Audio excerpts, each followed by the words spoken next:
Welcome back to the VCT Game Changers APAC Series Open 2, Day 2, Series 2, between Point of Authority Blossom and the Hero KDA. And I think the name of the game for this series, Raph, is pretty much just going to be the face-off between the two teams that maybe like a lot of people aren't as familiar with coming into the Open 2 playoffs because, we started with 68 teams in the Swiss qualifiers this time around to the top 8 in playoffs. And looking at the top 8 that made it out, right? I mean, the other 6 teams we all know, we all love, we all recognize, but Point of Authority Blossom and I think the Hero KDA, like, sure, there are a couple of players on the roster that we've seen in some previous teams, but just not as much information on both these two teams. And I think that's what's going to make today's head-to-head all the more exciting. That's true, and I'm glad that you pointed that out because it's gonna be survival. It's basically for tournament life, and aside from that, it's really going to show who has more will to stay in the race, basically to challenge anybody in front of them in the playoff stage. But you're absolutely correct too. The data we have for all the players here present as a collective unit is not very numerous at the moment, and I feel like that's what makes it interesting because now we get to see what type of flavor they're going to bring to Game Changers, if they're going to bring anything new, or if they've redefined some older ideas. And again, I'm really happy that we are seeing these new names emerge into our playoffs. Exactly. I mean, you've all got to start somewhere. And here is the POA Blossom roster on your screens, ladies and gents. It's going to be Jexter, Capybara, Bittersweet, Medowin, as well as Samfire. I believe they do have another sub, Poopy, who isn't playing today. Didn't play yesterday either, but is also listed on the roster. Of course, just to refresh everyone's memories, they did play yesterday, and they did get 13-1 and 13-2'd by SMG, just, doing their SMG things. So once again, just based off of that day one gauge, I mean, you can't gauge just how good a team is based off of what happens when they play SMG, right? That's not fair. That's true, and I have to say, Capybara has the greatest name of all time. She does. Capybara. It's truly Absolutely. very endearing to everybody. But from what we've gathered from the last time we've seen POA Blossom play, is that despite the age of this team as a unit, yes, they're very young, but it seems that they're going on the correct path here, playing very fundamental, very textbook on their setups, and I'm just so excited to see how they fare against the Hero KDA, which are comprised of names that we've seen before in Game Changers: Hannah, Snowkey, Isling, Olulu, and RKNY. I'm not entirely sure actually how to pronounce RKNY, as I can only read at a 6-year-old level. Not jokes aside, again, experience-wise, I would give the edge over the Hero KD. Again, we see some remnants of the Fuma Angels team, the Rising Hope team, so on and so forth. So I am just really curious how that's all going to gel together. Yeah, and if we're going to go off of stats, because the stats are pretty much the only thing that we have to go off of at this point, we know that besides Team SMG, all other 7 teams that made it into the playoffs came out of the Swiss stage 5-1, 4 points of 1 point of authority. Their only loss during the Swiss qualifiers was actually to the Hero KDA. So, I mean, if history is going to repeat itself, I don't know. This could go either way. I mean, usually teams coming off of a loss, they either take that experience, figure out what went wrong, and then they come back better. Or, you could just look at that, the fact that they already lost to them once, and think, oh, well, it's going to happen again. So I'm excited, but we do have the map veto and the map picks on your screens right now. It is going to be Ascent to start us off with map number 1, Fracture for map 2, and if it does go to that all-important map 3 decider, it will be on Lotus. And I am once again just loving the fact that we do get to see these big maps such as Fracture. Raph, how do we think Ascent's gonna play out? First and foremost, I'd like to apologize. Did I mention Fuma Angels? That is a throwback all the way to late 2021. My goodness. I meant to say Fuma Gaming. And again, what I like about this veto, and just to address your question, Ascent, and again, this is true for all the maps. This is gonna test the defaults and the fundamentals of both these teams. If we ever Mm-hmm. move on to Fracture, we will see a little more set play. And for Lotus, I think the biggest thing that will be challenged or be demanded from our players today is their flexibility and creativity to really push the boundaries on the newer maps. And again, it's perfect. It's the perfect veto for the newest teams in the playoff scene for Game Changers Open. And once again, it's just really exciting. Ascent, I feel like there's going to be a lot of patience here. I feel like this is, or I could be jinxing it. It could be the slowest map we're going to see all day, honestly. Uh-huh. Yeah, I mean, I love that. Like, we're getting that little teaser with Ascent just to start us off because, as you mentioned, Ascent is just all about that patience. It's all about that preparation and the strats. Hopefully, if both these teams have come in fully prepared, we will be able to see more of a, I think, textbook style, and that's when you can really see the caliber of the team. So, they've got that little map one to just kind of feel each other out for a sec, and then after that map one, we've got that map two, map three, Fracture, and a Lotus, where they can go for that all-out brawl with that flexibility, with the momentum. So yeah, I'm pretty hyped for how this is going to start us off. Absolutely. And with the way you finished that sentence, I would think otherwise that you are not hyped for potentially the slowest map we're going to see all day. I think this is the first Ascent we're going to see for at least our side For of the us. stream, right? And I have openly hated Ascent. Again, it is Oh. absolutely boring as a map to What? play. Everybody knows how to play Ascent, so it just really becomes this grueling back and forth. I fully expect to see that unless we're gonna see some, crazier things again. As I mentioned earlier, I mean, like playing Ascent in pubs, it's okay. Highest level Ascent, oh my god. Again, it just becomes a slog, and sometimes it gets reduced to who has more star power on their team.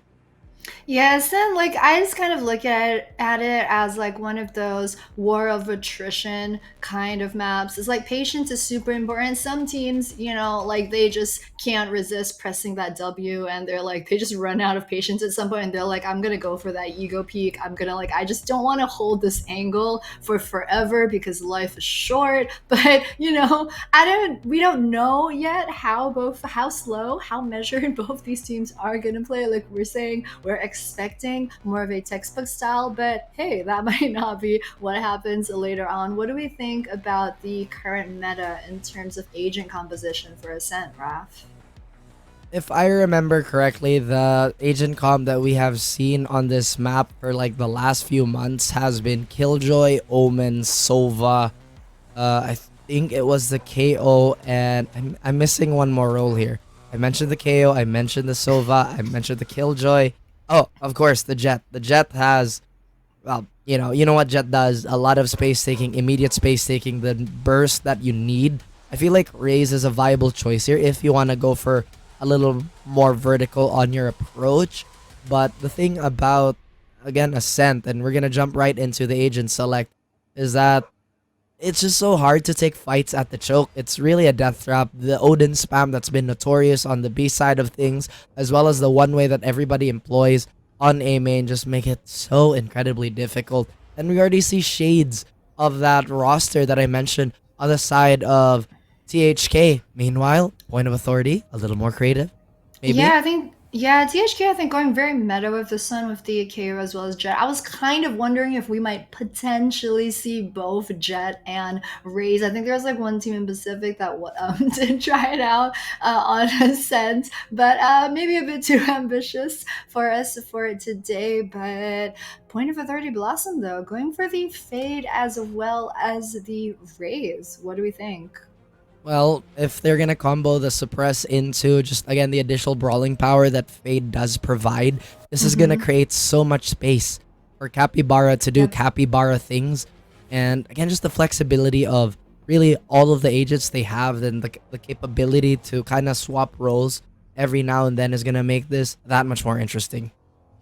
All right, guys. Well, we about ready to head into game for map number one of our second series of the day between Points of Authority as well as the Hero KDA fighting for their tournament lives. Colton Blue, take it away.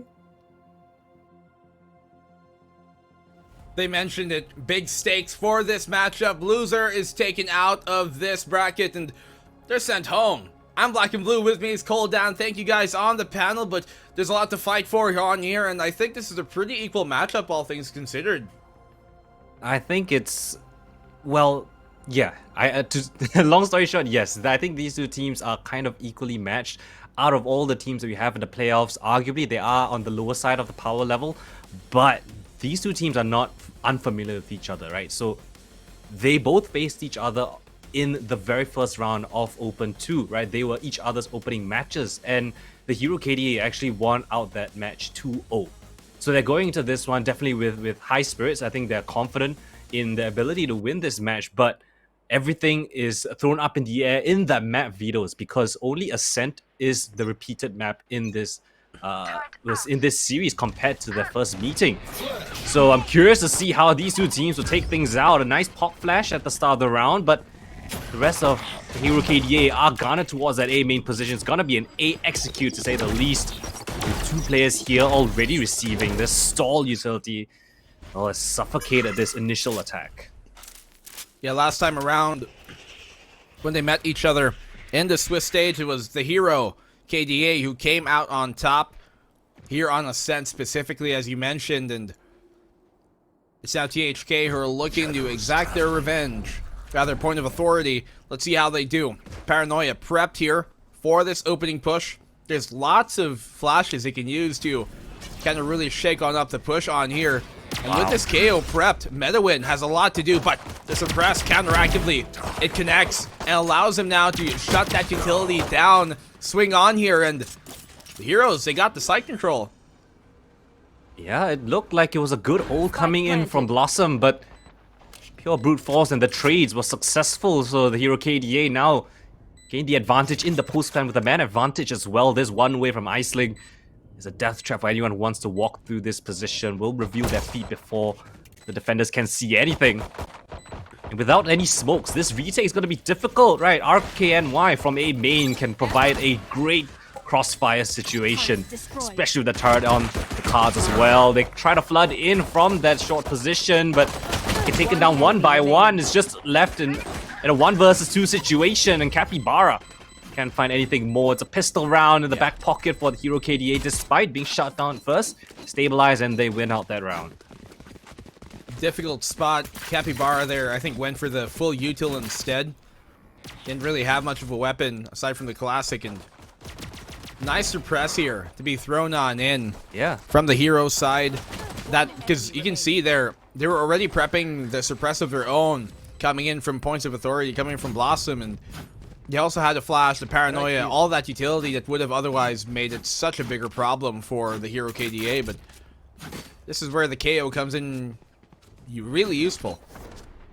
Yeah, and actually that pause in the action, right? They realized that, hey, our presence was known, there was a dark cover as well as a fragment at the front of A main, and they just called a pause, right? They let the defense slowly whittle down their utility, rotate back towards the B and mid positions of the map before they re-hit the A site in cohesion, right? Together as one. Went in together with great trades, and just like that, they went out that pistol, but still just the pistol, right? They will be going into the second round with the upgraded weapons, and I think I resonate with Raf, right, on the desk. He did mention that Ascent is kind of a bit stale, right? It's a 3-lane map where a lot of the action just is concentrated to very small lanes of attack. The meta has kind of stabilized into the meta picks, which are chosen by the Hero KDA. But Blossom, right, they're going for that fade and raise difference. I think that's one of the most important angles that we could look at, right? Capybara versus Stoki, the duelists on different agents, as well as the initiator Hannah versus Samfire on the different scan initiators. But this one shouldn't be too much of an issue, right? Hero KDA with better weapons. The defense will try their best. They have stacked towards A main. Let's see if they can get a couple of cheeky frags this way. Well, you talked about that compositional change, right? Or difference here. Raise plus Fade does give you that combo potential a bit more. Sees with the nades, direct fight off of the boombot. This engagement here towards A main, it's not looking too fruitful for the point of authority Blossom squad. But so far, maybe they're late bloomers. Maybe they will eventually blossom later into the match when they start to actually get some sunlight upon them. Yeah, and I have heard that Capybara at SZ Race is a bit of a notorious force to be reckoned with. I think she likes the judge as well. So maybe we can see some of that very interesting double satchel plays coming through for her. But for this time around, it's going to be full rifles in the hands of Point Authority Blossom as they siege their attack towards this B site. Scan. Well, here comes the dash push from the B side, as you mentioned. Allalu, good for the one. Trade immediately from Jexter here. Not a trade, direct one, but a trade nonetheless. That's a direct trade here. Fights on the scramble. The Blossom squad here in advantage. Nanoswarms keeps Allalu at bay. Aceling deep within the site with a spike. A quick shutdown here from the Blossoms as they take their first round. Lulu actually spun on a dime and actually caught out the jet that was pushing towards, the Raze that was pushing towards mid. It was a fantastic opening frag, but the rifles just a little bit too strong in that position, right? Towards B main, the longer ranges, as you can see from Jexter right there, it was a little bit more difficult, especially when all of their players slowly whittled down. But that was the anti-bonus coming through from Point of Authority. And the rifles in the hands of the KDA. Now this time around, a bit more of a default spread. Players towards top mid as well as B-Tiles expecting aggression from some place on the map. The Blossoms content with playing within the sites. Just a little bit of information towards A main. Off the contact of Capybara, this flash will be popped out, but for the time being, it's an empty space. They creep towards mid. Yeah, look at this. Nobody towards mid. Point of Authority Blossom. That's a part of the map that they have no control whatsoever. The Shock Dart tries to pick the alarm bot, but yeah, they will be alerted. But there's nobody here to actually receive. There's no one here to actually make sure that the attackers don't flood in towards their spawn. It's a lot of question marks, and you can see Bittersweet actually making her way over to just check on all the action. In the meantime, Hero KDA can regain their forces. They can actually choose if they want to split towards Catwalk or if they want to go towards mid. This question mark has pulled defenders away from the A side itself. This split might be the perfect call. Round after round here. It could be a back and forth. Flash on towards tree, mistimed. Snowkey takes the brunt of that flash. They have the execute here towards the A side. Molly doesn't connect on the space that they wanted either to cut off that tree position. And now, while they have the A side, I wonder the longevity of this post-plant hold itself. You see where the Blossom squad here still have good utility for this retake. That paranoia especially being one. Capybara gets a kill. Up front, Snowkey somehow gets the kill, but trading for Bittersweet leaves him in a 4v3 immediately here, favoring this Blossom squad, this defensive side.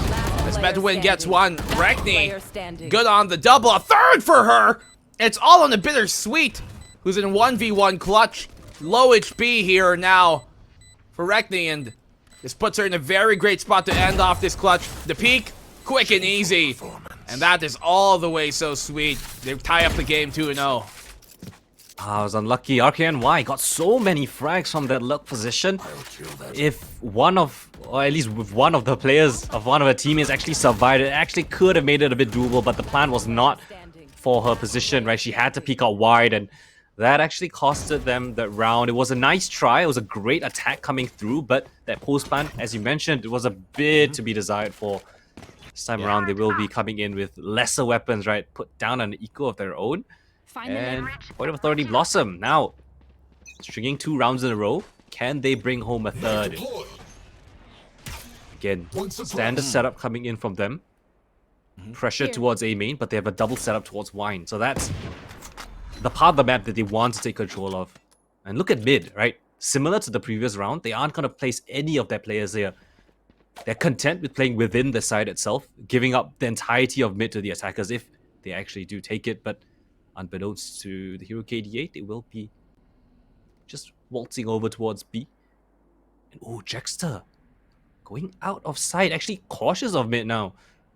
So Samfire, the only defender within the site, has got to make sure she does not get overwhelmed and overrun. Well, they have two here. At the very least, Jexter could help on out to position of Samfire, who is trying to play on this route. The Paranoia perfectly connecting, and now they're able to capitalize off of that, making use of that Stinger at range. The second follow-up, good as well. And now they've taken over the site. You can see here, Hannah trying to get aggressive, gets a third! Perfect timing here. And Medawin is taken down. Bittersweet, giving his position away. She knows it's close. Paranoia connects, a bit out of range. Brings it to a 2v2. Weapons in the favor here of the Blossom squad, and they just simply overrun with the lockdown ticking. 1v1 right now. Capybara pops the showstopper and ends the channel. They take the lead here after the third.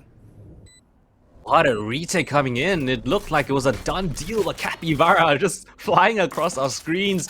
Jumped into the site before any of the attackers were expecting her to be there.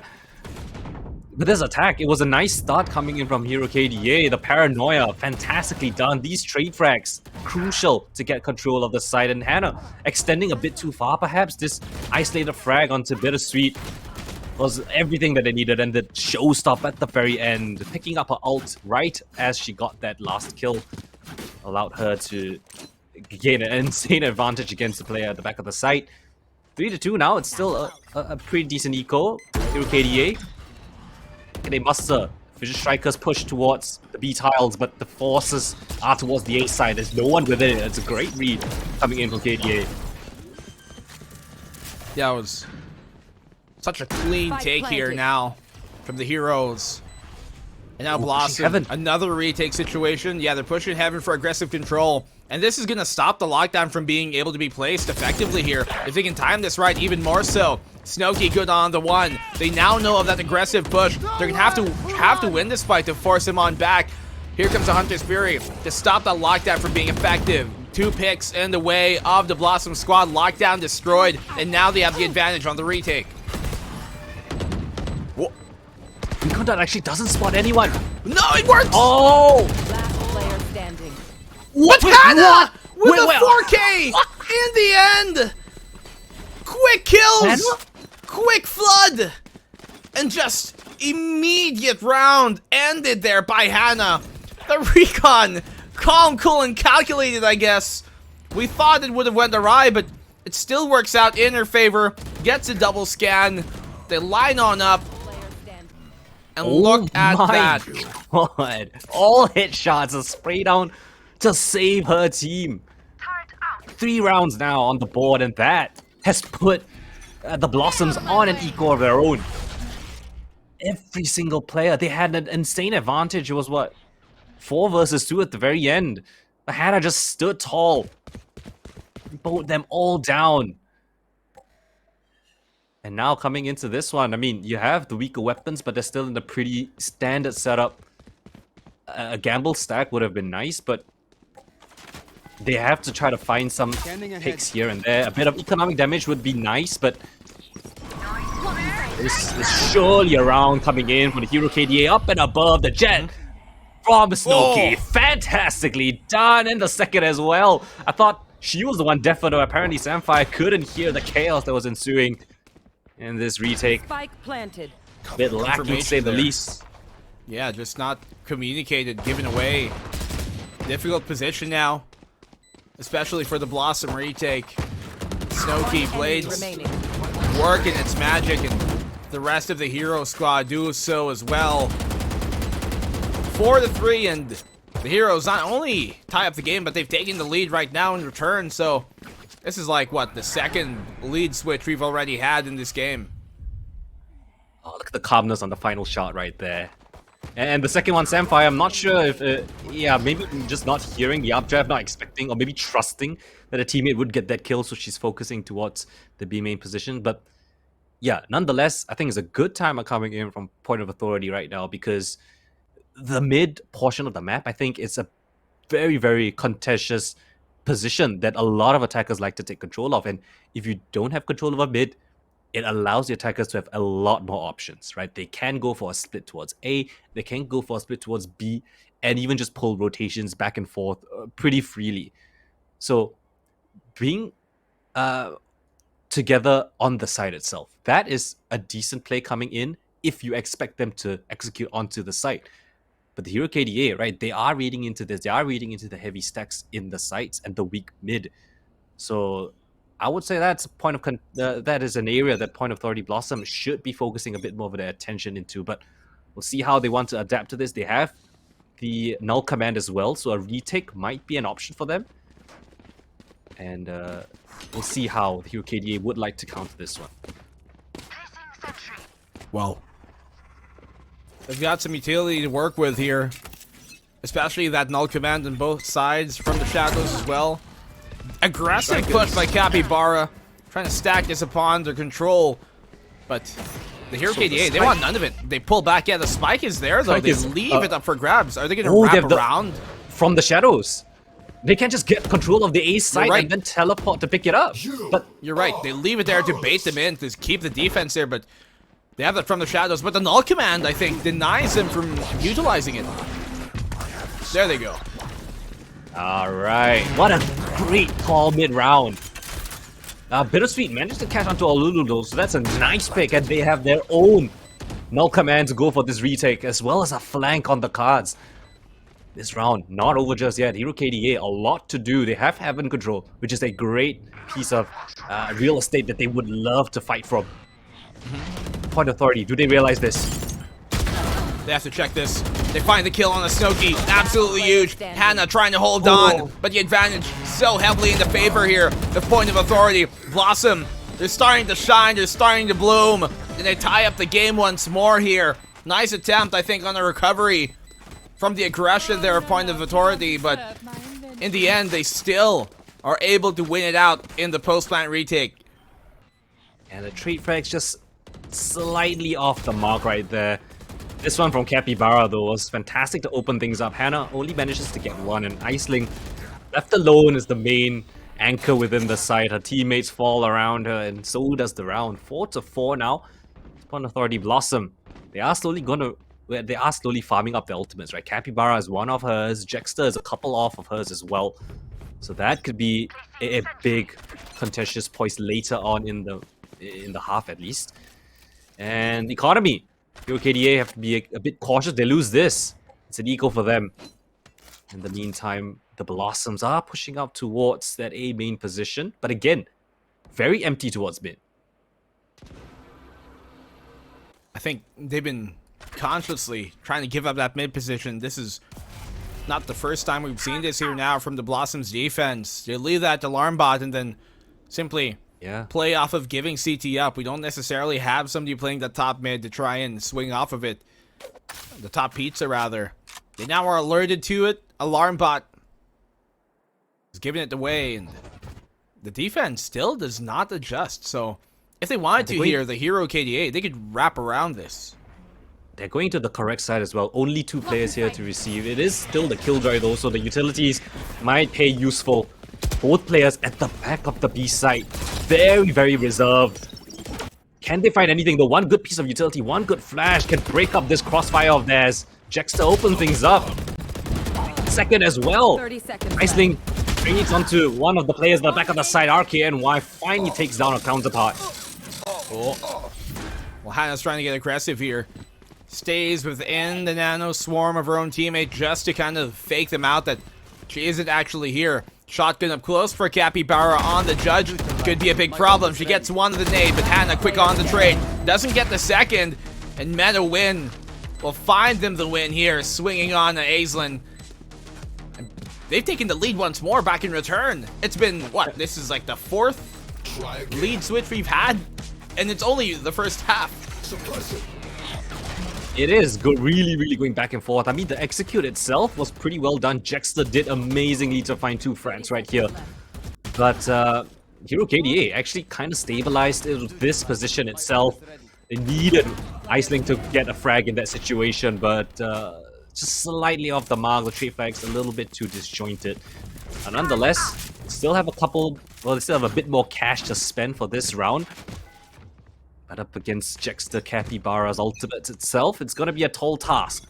Again, mid. This time, a player is standing there to watch guard Samfire. Just playing for a bit of information. They gotta walk up crawling close. up mid. Yeah, this they're ace giving this on up the cards. once more. here on towards a tree. They have a setup towards it though.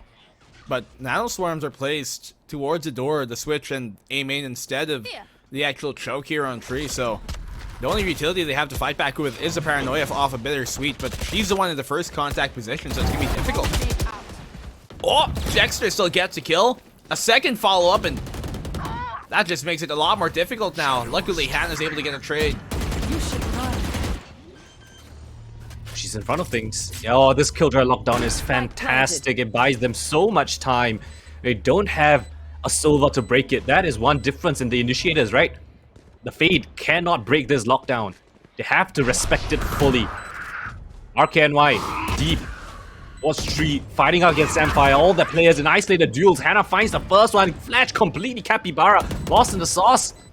And all the players are towards the side. But there's just two standing at the back towards heaven. Oh, the Hunter's Fury. Gonna keep her at bay. Forces her off of the tap. But they can tank it further. They have the half DPs and they're gonna steal it away. Point of authority here, laying down the law, making sure that they are followed. MetaWin gets the last kill in the end too, so they keep their lead.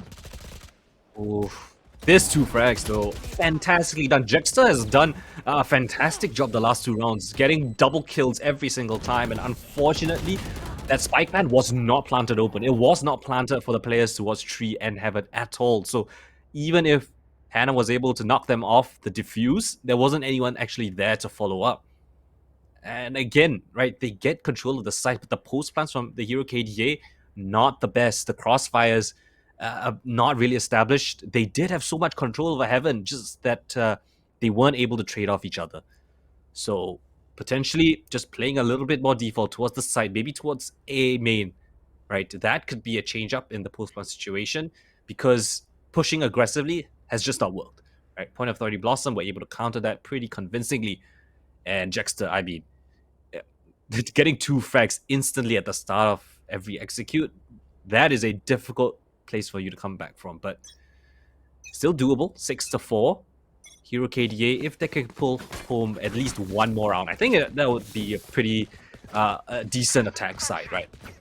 Scent being pretty defender-sided, having 5 or even 6 rounds would be fantastic going into the defensive half.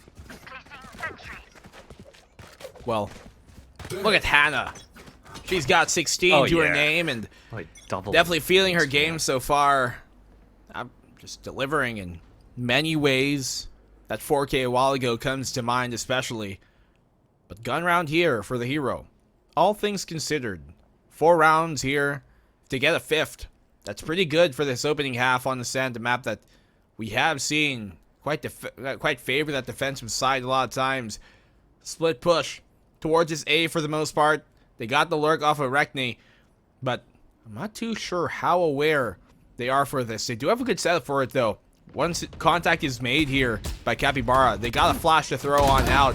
Noise being made. Wow. Pop flash on through. Denied. Snowkey just not able to do much, and they simply crumble here to the pressure that they've got on the defense.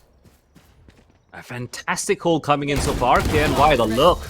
Comes the last man standing. Samfire will shut her down, but it's a great hold coming in from Point of Authority. They read that rotation, they read that attack perfectly. And even Jexter, right, leaving the B site alone, just staying within the radius of a utility to feign that she is actually within the site. But with 3 players already committed towards A, it was a very, very difficult crossfire to break apart. And they weren't expecting it whatsoever. You see Capybara towards that tree position, towards the door, watching as Snowkey peeks around that corner. It was a very calculated push. So, Point of Authority looking to win out the half 8-4 if they win this one. A little bit of a worse buy for the side of the Hero KDA. A fast A perhaps on the cards. Oh, that's You're the hero right now. Yeah, this is the type of round you absolutely want to win. Although, as I said, have a chance to close it out second half on the defense. They have the lurk here off of their Killjoy and Rekne, but I'm not sure if he's in any real position to do much. Trying to catch off the mid lurk, but really should be poised here towards that catwalk. Going to take the long option, which might actually work out considering the lockdown being placed here.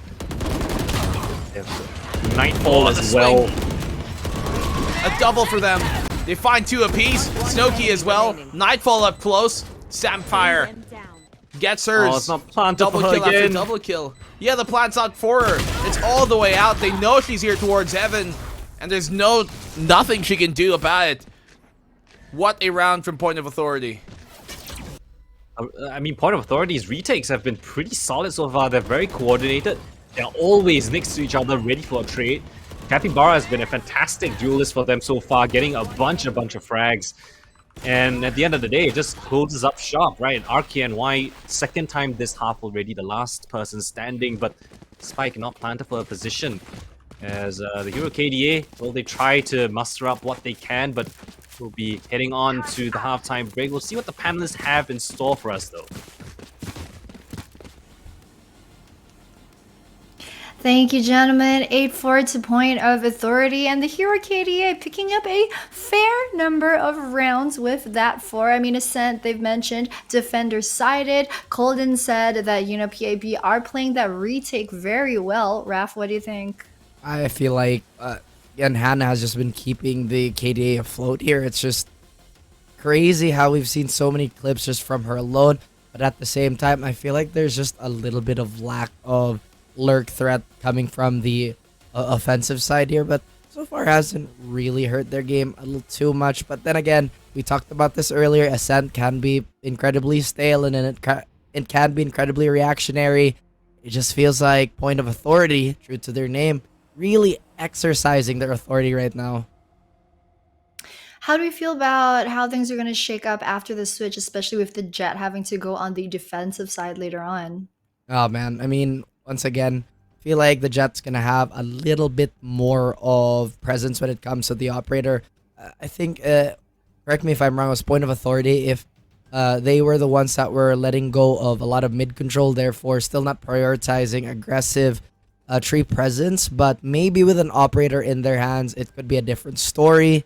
At the side of the Hero KDA, I think it's just a matter of just taking this round by round, get everybody going, because it seems like some of them are going in a bit of a slump, and body language wise in game they seem to be a little frustrated with some of their sets, losing a little bit of diligence, clearing corners and not checking particular smokes. But anyway, still a second half to recover from, so there you go.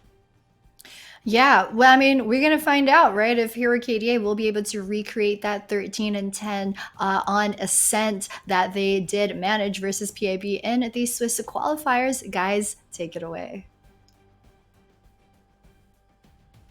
Well, it's looking like Point of Authority are looking to run away with this map so far, but I'm hopeful for the stakes here of the Hero KDA to bring this one on back, to give us an even better half. We know they're going to be closing out potentially on the second, but what's your read so far, Cold, and how this map has went and where we could potentially go? I think they need to win out the pistol. I think if you give the Point of Authority the pistol round, it's almost a guaranteed 10 on the board, and once they reach double digits up against your 4, it's a very, very tall hill to climb. So this pistol, a lot on the cards, and Hannah, heads and shoulders above her teammates. The rest of her team needs to pick up where she left off and assist her in getting these rounds. To kick things off, Hero KDA, presence towards mid, but Point of Authority, they've made their intentions clear. Spike towards their B position, and so are 4 of their players. Ready to receive is Aisling, but she's the only person actually within the B side itself. A Point of Authority, they're not too worried about things. They are just taking their time to search out the map, have a little bit of a feel, as Jexter has actually made herself all the way towards tree. Yeah. The good push and execute explode on this B side potentially. You're wanting to play off of what Dexter might be able to do here off the lurk. Catch her with the alarm bot, but the B side hit is underway. Flash on out, blinding absolutely everybody. Aisling good for the double! Bittersweet, the only one here to answer back. That's a double for her as well. But I think this round is settled. You ask for a pistol round win here from the Hero KDA, and they're looking to deliver. 30 seconds left. She was a menace in the first half. She should be an absolute terror in this pistol. 1 versus 3. Doesn't look like it. This crossfire is deadly to say the least. And Hannah will clean up shop, so a very important pistol comes into the hands for the Hero KDA. As this aggression, right? This flash peek through the smoke, Aisling as well as Snowkey in tandem, both find frags, and it's that little bit of teamwork, right? You don't need anything too complex. You just need the good fundamentals and the utility usage to get you these frags. Fantastically done. The aggression was timed to perfection. In the second round, looks like it's gonna be theirs as well. They didn't get the spike down, so Point of Authority just gonna be rocking with these pistols in their hands, hoping for a mistake on the Hero KDA side. Well, the Ares out as well for Hannah, just to try and lock down that B site. You can see them gamble that the Blossom squad might go for that B site in entirety, but it's actually A that they're trying to attempt right now. Smoke's on out. Nano Swarms here. We'll keep him at bay from shutting that door closed, and it's going to leave him open for the spam. Actually, they don't pop the Nano Swarms in time, which allows them to actually get quicker site control than they would have wanted on the defense. Last retake. Very good retake. Oh, Snooki drops down in his face. Hannah, quick on the drop, and Again, I mean, it's all in a the kill Dexter choice. once again on the lurk. Oh. Okay, nothing really much. 8-6, so they're keeping it close at the very least. I feel like this is the third time we've seen a killjoy in a 1v3 post-plant. For some reason, the lurks are there. It's just that they are slightly mistimed, right? We see this fast retake coming in from the Hero KDA, not missing a beat whatsoever. They wanted to get things done nice and quick, and yes, they do 2 kills, though, for the side of Point of Authority, so not the worst thing. They got the spike down as well, so they can buy up a bit more utility if they would like. But here's the bonus, and the Hero KDA, if they win this, it would put them in a pretty nice stead, but Point of Authority, they want to make sure that this map is theirs. Vandals in hand. Oh, and the paranoia push coming through? No, just a delay. It keeps him at bay for sure, at least. Bonus here from the Hero KDA. They're trying to just do as much economic damage as they can, but they took a right gamble on this hold towards this A site. You can see Azing marking down that tree to make sure they aren't wrapped around here on this A main hold, and she has to be able to win this fight. If, for some way, Jexter, with the advantage, is able to take her down, then this hold is going to dismantle. Clear the corner though. Lulu on the cards. Hannah actually gets a kill with her shock dart, but the last player remaining, RKNY again on this long rotation with just a stinger in hand up against 4 rifles. It'd be a miracle if she can get anything more than 1. The Haunt prepped here.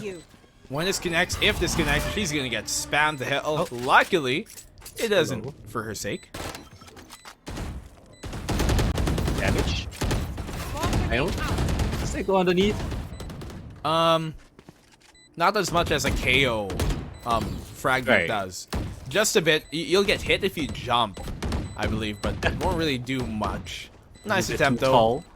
Yeah, maybe if you were 7 foot, maybe if you were Shaq or Yao Ming. But in this case, this round ain't gonna really result in much in favor of the Hero KDA. That's a 9th on the board. Alright. Just the bonus, right? They should be able to buy up in this one. I think one of their players might be a little bit strapped for cash. Yeah, RKNY, I think, invested a little bit in the previous round, so we'll just be rocking with that Spectre of hers. But I saw Snooki actually bring out the Operator. She's chosen otherwise, but I would have liked to see an Op. I think that is a fantastic weapon to use on a map such as Ascent. There's a lot of long sidelines and not a lot of options for the attackers to go through, so it's very likely that you'd be able to find at least one. This time around, Hannah is spamming through the walls, gets a little bit of chip damage on the Jexter, but nothing too much to write home about. But this is presence towards mid, right? That is unique thing in this round. Prowler, odds are 1. Okay. Up close and personal Odin here for Hannah. To lock down that B site, but it's mid where a lot of the problem is going to come. Alulu holding it down. They don't clear her out. And that gives her another option to try and go for the second. The flash, not finding the right angle. Trade out immediately, but they're trapped here still towards mid, and they haven't been able to pivot off of it. They can finally fall back now, but this does burn quite a lot of time and resources away from this Blossom squad. This is a committed position. Hannah, she either kills a bunch of players or gets completely cleared out. And the only player actually within the site, if a smoke comes in towards Market Snowkey, well, her presence is completely nullified. Hannah cannot use any piece of a utility. If not, her position will be revealed. She has to just stand and fight. Yeah, they have a seize to maybe throw out here. 30 seconds left. Comes out to suppress. Hannah gets a one, gets a second off the spam, could get the third. It's connecting. It's not. It does. Gets that. And everything going their way. Nobody clearing her out in time. They thought they bypassed it. But Hannah keeps the dream alive. 9-7, and they do not slip. Nice opening coming from Alulu. She actually takes down the duelist, so there's nobody to make space. All they can do is just walk right in front of this machine gun, wreaking havoc. One by one, they all fall down. Iceling with a fantastic paranoia to top it off as well. Right here. That position coming in from Hannah, 22-9 as the Silver IGL. Double that of the next highest player on the team. A fantastic showing coming in from her. Well, they now have another option here, another chance rather, to bring this game close and potentially tie it on up if they can continue this streak. The Hero KDA so far on their defense have been playing much better. Well, that's to be expected, as this map can favor that defensive side. Jexter pulls some information here. There's a double stack towards that tree. But there's actually 3, so third on Aisling. Because of that, it lets the Blossom squad infer that they can rotate back around. Blossoms don't like what they see there. They spot at least 2 players towards Catwalk, towards Tree Room, and they're saying, no, we're just gonna dip on out. That recon dot reveals nobody's A main. They're all funneled towards that B main position. 46 seconds on the clock. It's not much time for them to rotate over if they wish to. This most likely will be just a commit towards that B site. Hannah here to receive on her rotations. There's a bunch of players. All of them avoid the Nightfall, and the spam is so successful. Snowkey finds a second as well. They're completely shut out. They can't even get in within the site, and time is ticking. 20 seconds left on the It's clock. over. These are the type of rounds where, yeah, you just gotta suck it up and, you know, take it as a save. No real Bite the reason to bullet. execute. Low economy 10 seconds for the left. next, and this is a save round, so the Hero KDA, they bring it within 1. Even though Hannah didn't get a single frag in this round, just one piece of utility, that recon bolt towards A main, cleared out the entirety of that position. When there's less than 30 seconds on the clock and your recon dart scans one of the main positions and there's nobody there, it's a very clear indication that the commitment is very likely to be on the other side of the map, and that's exactly what just happened. All of the players from the Hero KDA were just standing their ground, pointing their crosshairs towards B main. Mid was clear as well. It was a telegraphed play, and, well, KDA read it to perfection. A timeout finally being called for by the Blossom squad. They have to reevaluate their options because KDA, they're stringing a couple more rounds together. It's 4-1 since the half, and they have to start getting rounds on the board. If not, a repeat of their first encounter might just happen, right? Hero KDA now with a bunch of cash, and they really look like they're in great stead to win out the next couple of rounds. 9-8. And these rounds, they've been stringing in a row. 4 out of the 5 here in the second half. The only round that they did lose was when it was their bonus, so that's to be expected. But otherwise, perfect half they've had, and the way that they've been able to shut down time after time, the early attempts, and then the late round pushes here of this Blossom squad, it's been very notable. And it keeps them, the Blossom squad here, just so uncomfortable. So Point of Authority just cannot put their foot down. Cautious of a push. Point of Authority, Jexter is actually one off of her lockdown.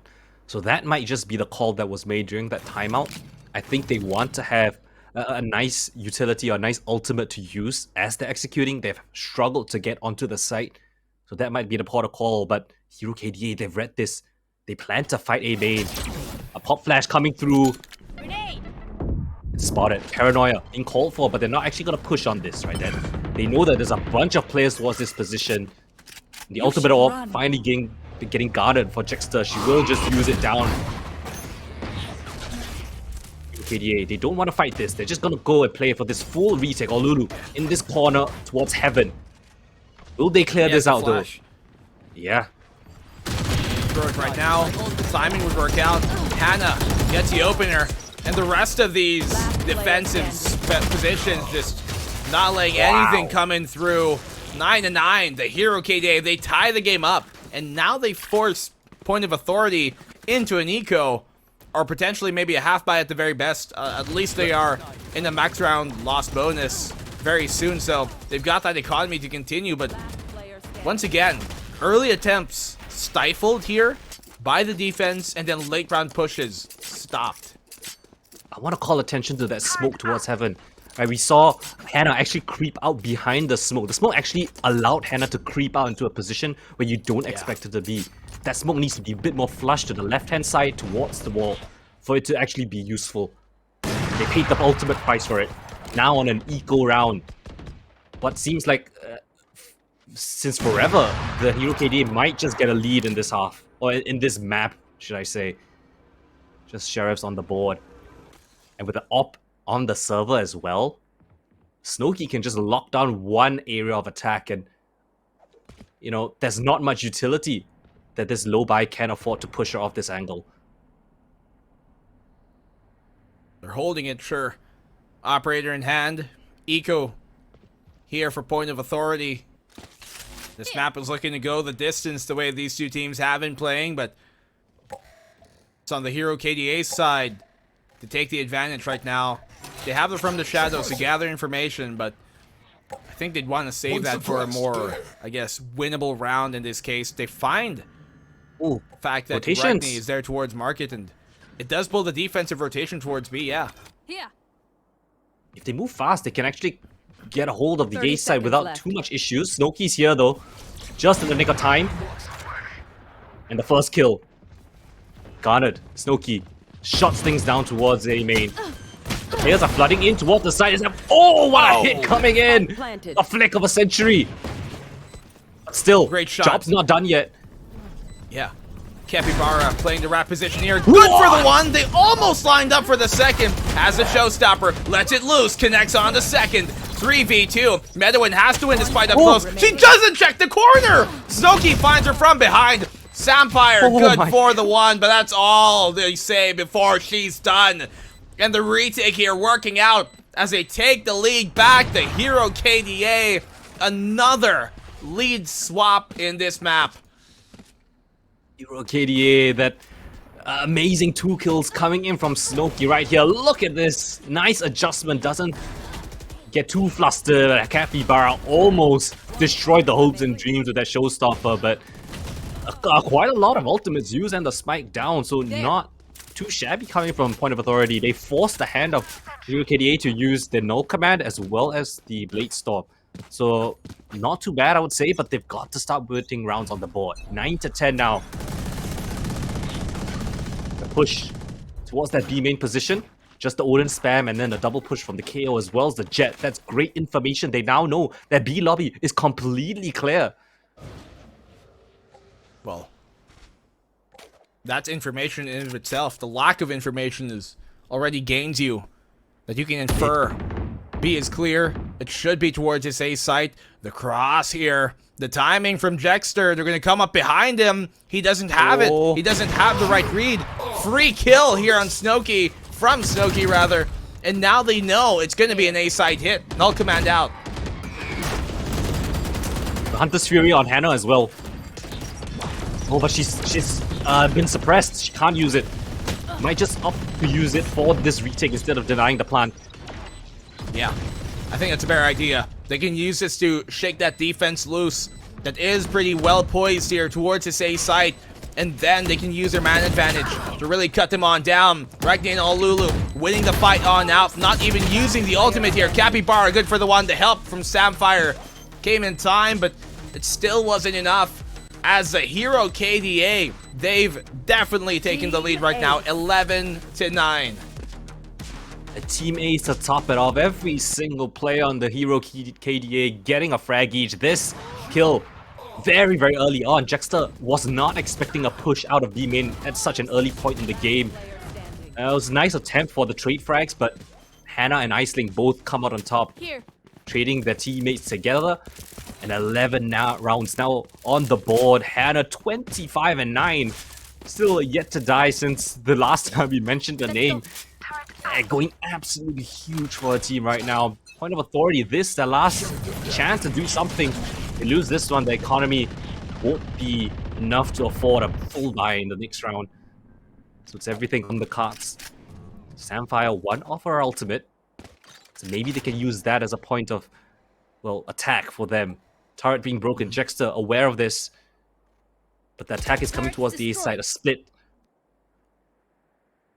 Well, Jexter trying to anticipate it. He had the right idea, but against the op, Snowkey's gonna win that more times out of none. And now the A side, they know once more it's a split. Yep. Everyone's here. They're coming on to it. Oh, Capybara! Through the smoke, still connects. Samfire good as well. Hold on. They've taken the advantage here in this round. Capybara can cross due to those blastbacks. Oh, Lulu still gets a kill. They haven't cleared hell on out. A free kill, that's the one. The spam doesn't deny the plant. Samfire on the trade, 2v2. Flash doesn't connect. They know it's on Heaven. Very sweet, good on the one. It's all on the Snowkey in a 1v1. Her dash is prepped. She does get hit by that seize though, so she has no real idea nor information of where Samfire could be. The better angle, but still Snowkey wins it out. And that's match point right now for the hero KDA. Have they lost a single retake? I think Hero KDA's retake win rate is off the charts right now. Every single time they go for this retake, although it's close, they still win it out. Twice in a row now, Snowkey has found Jexter lurking towards the other side of the map. This frag was insane, but not clearing hell actually allows RKNY to get one more frag. And this 1 versus 2 at the very end from Snowkey really dug it deep, and they've got to be feeling the pressure now. Point of authority, they have no money. The utility lacking. Weapons not optimal. Capybara are down on that judge. Up against an op. Difficult position for them to be in, for sure. Look at point of authority right now. Trying to attempt that A-side hit once more. Really do not want to try and go for mid control. Nor that B-side. They haven't seemed to like that option so far, but because of that, it's been allowing the defense here to be able to quickly adjust into what the attack's been doing. The rotations coming in. Iceling suspects it's gonna be an A play, and Snowkey daring as ever, solo clearing out mid. Actually, Lulu's here to back her up, but there's not much actual pressure, right? It's just feigning presence. Medawin, one false step could just mean a loss in this map already. Spike to be picked up, and they will be going in towards the A side. Snowkey still here, ready. Oh. Unbothered, she doesn't have a dash. So bold to stand and fight. She still manages to get the kill. Hannah with the Hunter's Fury down mid. Falling apart at the seams. The judge play coming through from Capybara nets them nothing. This could be it. The spam here connects on the Aisling. Samfire left all alone in a 1v4, and she's taken down to the floor. Lulu gets it. And so do the hero KDA off of a comeback here in the second half. From 8-4, they take map number 1. That defensive side was pristine. So well played. I'm pretty sure that Point of Authority only won that anti-bonus round. Right? They only had 9 rounds in total at the end. They had 8 at the half. It was a near flawless run since the second half, and every single retake, time and time again, KDA just showed why they are such a dangerous threat on the map of Ascent. It's a good reason why they are willing to let this one into this series the second time, right? Even though they were down 8-4 at the half, they still managed to pick up the pieces, and the defensive side was almost perfect. Well, they have a 63% win rate here on Ascent compared to their 55, and that's actually a lot more than if you look at the stats in comparison to what Point of Authorities is. And because of that, we talked about, how this second half can be the favorite half of closing the map out on the defense. Even if you are in a deficit, they won the pistol. It went their way every single round after that, aside from the bonus. But our panel, I'm sure they got something to say about how this real defense, I guess, worked and how the attack broke down. So what you guys think? Thank you, B&B and Cold Down. What a comeback from THK. 9-1 after that switch. I love that these girls didn't panic. They stuck to their guns, trusted in what got them that victory during the Swiss qualifying stage. Raph, you said that Snow coming online on the Jet Operator was going to be pivotal for THK to mount their comeback, and boy, did she show up. Break it down for me. Oh yeah, I mean, a lot of what we saw was pretty similar to the first half, where it really became a reactionary game. But once that operator was fielded by Snowkey, and Snowkey started hitting a lot of shots, it didn't just ruin the transition game. It also kind of gave a lot of reason for Capybara and the gang to pretty much hesitate and pick different staging areas. They had no more access towards top mid, and they had very, very little access to anything that they could pressure towards tree. So point of authority, despite having, I would say, a pretty impressive start, just, oh my goodness, THK really, really going crazy with, once again, the MVP basically for her team, and allowing everybody else the space to really warm up too, because we were talking about how THK at the start were just having a bit of a cold spell.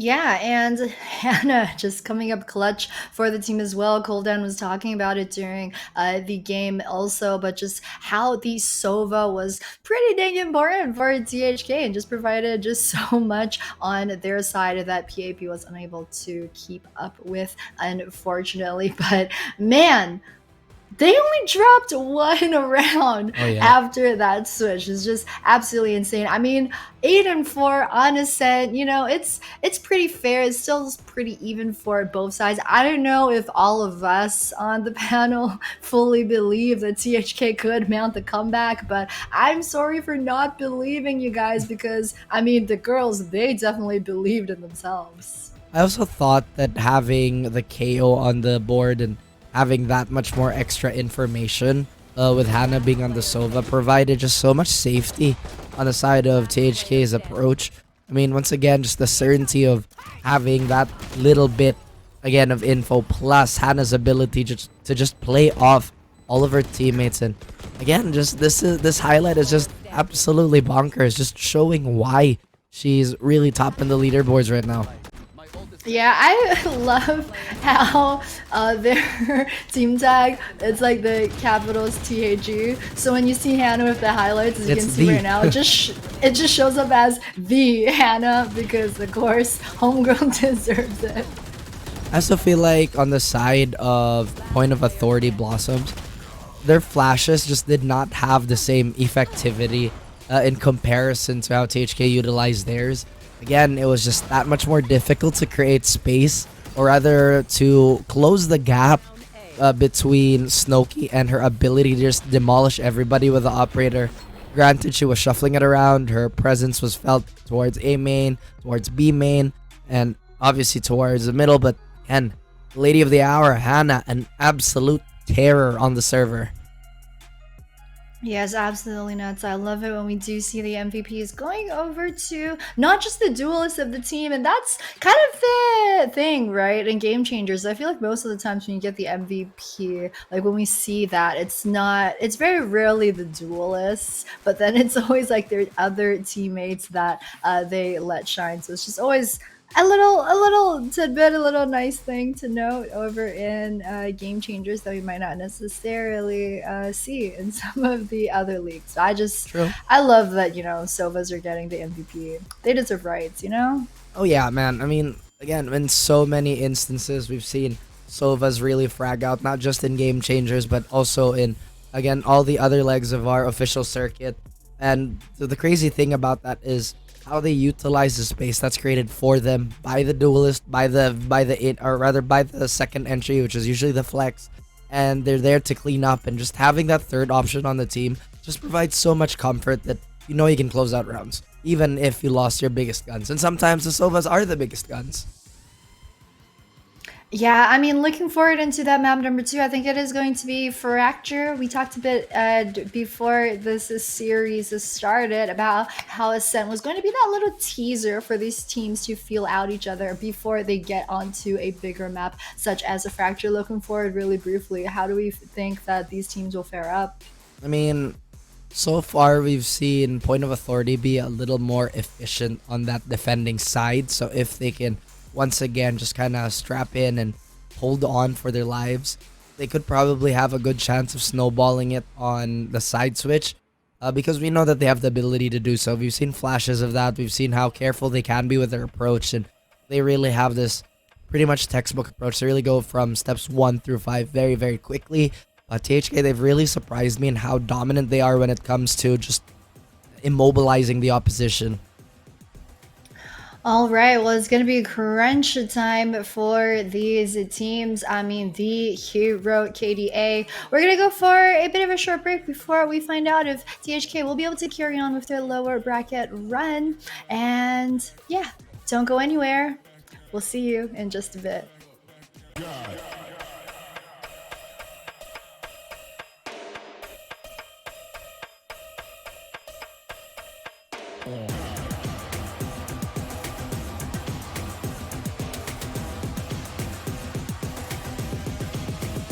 Show me what you got. Back that up, back that up. Back that up, back that up. Back that up, back that up. Back that up, back that up. Back that up, back that up. Back that up, back that up. Back that up, back that up. Back that up, back that up. Back that up, back that up. Back that up, back that up. Back that up, back that up. Back that up, back that up.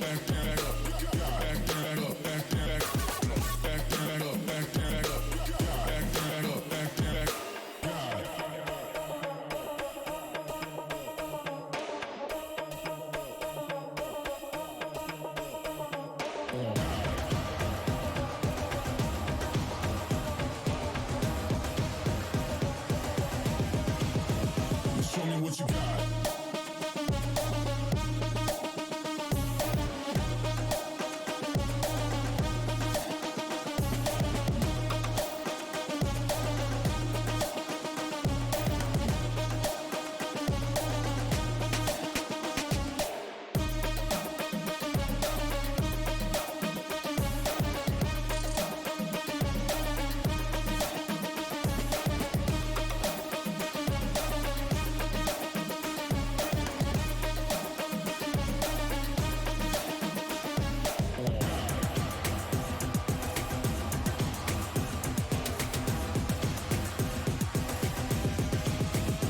Show me what you got. Down, up, back, back, up, got down, up, back, back, got down, up, back, back, got down, up, back, back, got down, up, back, back, got down, up, back, back, got down, up, back, back, got. Ain't no reason to back down, so step it up. Got down, up, back, back, got down, up, back, back, got down, up, back, back, got down, up, back, back, got down, up, back, back, got down.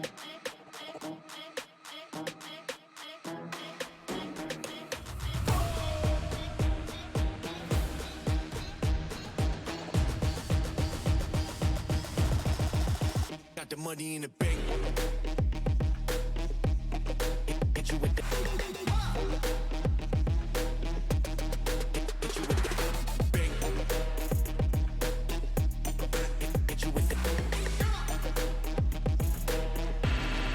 hit you with the 808. Hit you with the hit you with the 808. Bang to the break, bang to the break. I'm a boss, and you know that I'm finna shine. Got the money in the bank.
money in the bank. Hit you with the 808. Hit you with the. Hit you with the bang.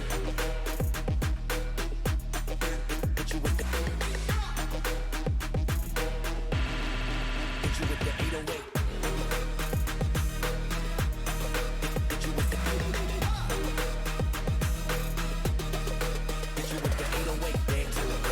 Bang to the back, bang to the back, bang to the back, bang, bang, bang, bang, bang. I'm a boss, yeah, you know that.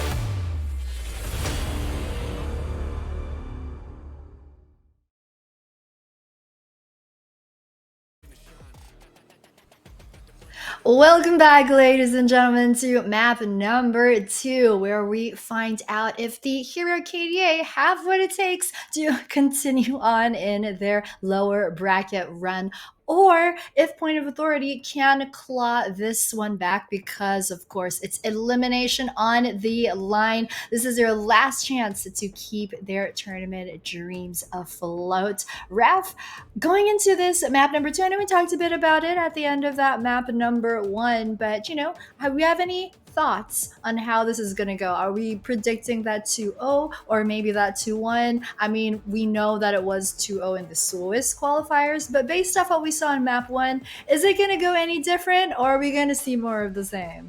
Just from map 1 alone, I feel like because it's so hard to gauge, it felt like it was whoever got the momentum first, just because Point of Authority Blossoms just did so well at the beginning. But you know how that went. THK just realized, I don't want to be part of this. We're just gonna reverse everything you've done and win. So Fracture being a fairly attacker-sided map, we've explained multiple times why now. But if this is gonna be the pick for Point of Authority, then that means the side pick is gonna go to THK. So maybe THK is gonna pick their strong side first. So I'm a little worried. Your initial question was, do I think this is gonna be a 2-0? I think there's a possibility that it might be a 2-0. Hoping it won't be, but once again, the possibility is up in the air. I wanted to ask you also, a bit of a more interesting question. Do you think that both of these teams, weirdly enough, are better on that defensive side than they are on attack? Just putting it out there. It might seem so, right? Because it felt like most of their success was really when the action came to them. But this is, I would say, a pretty common problem for teams that are relatively new or have reformed under a new core. Because once again, I feel like attacking is a lot more volatile in terms of just how you have to not micromanage, but how the micro movements affect the macro overall, and how one misstep could potentially end up losing your team a role that you may have needed for a set play, so on and so forth. Yeah, I agree. I mean, also map 1, it was on Ascent, so of course you're gonna look like the star on defense anyway. That there is that little bit of a boost that's gonna make you shine that little bit more. But I mean, I think it's pretty interesting, right? Because as we were saying, both these two teams, they are not quite the underdog teams, but more of the unknown factor coming into this Open 2 playoffs, right? And we did get a couple of comments. Thank you, Coldan, from some of the players, especially on the Hero KDA side as well. I think we got some comments from Snow.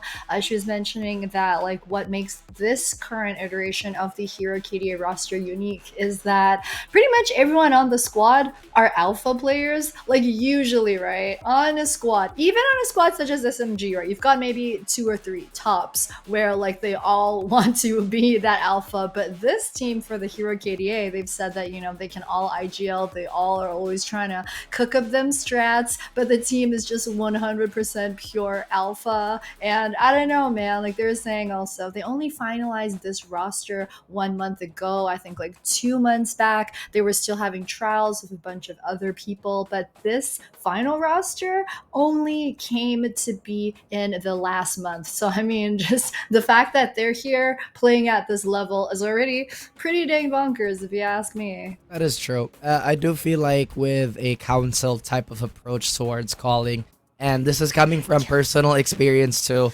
when there's no real clear IGL, who really takes the last call? Who are you really following? How do you find clarity in the situation where the kitchen has too many head chefs?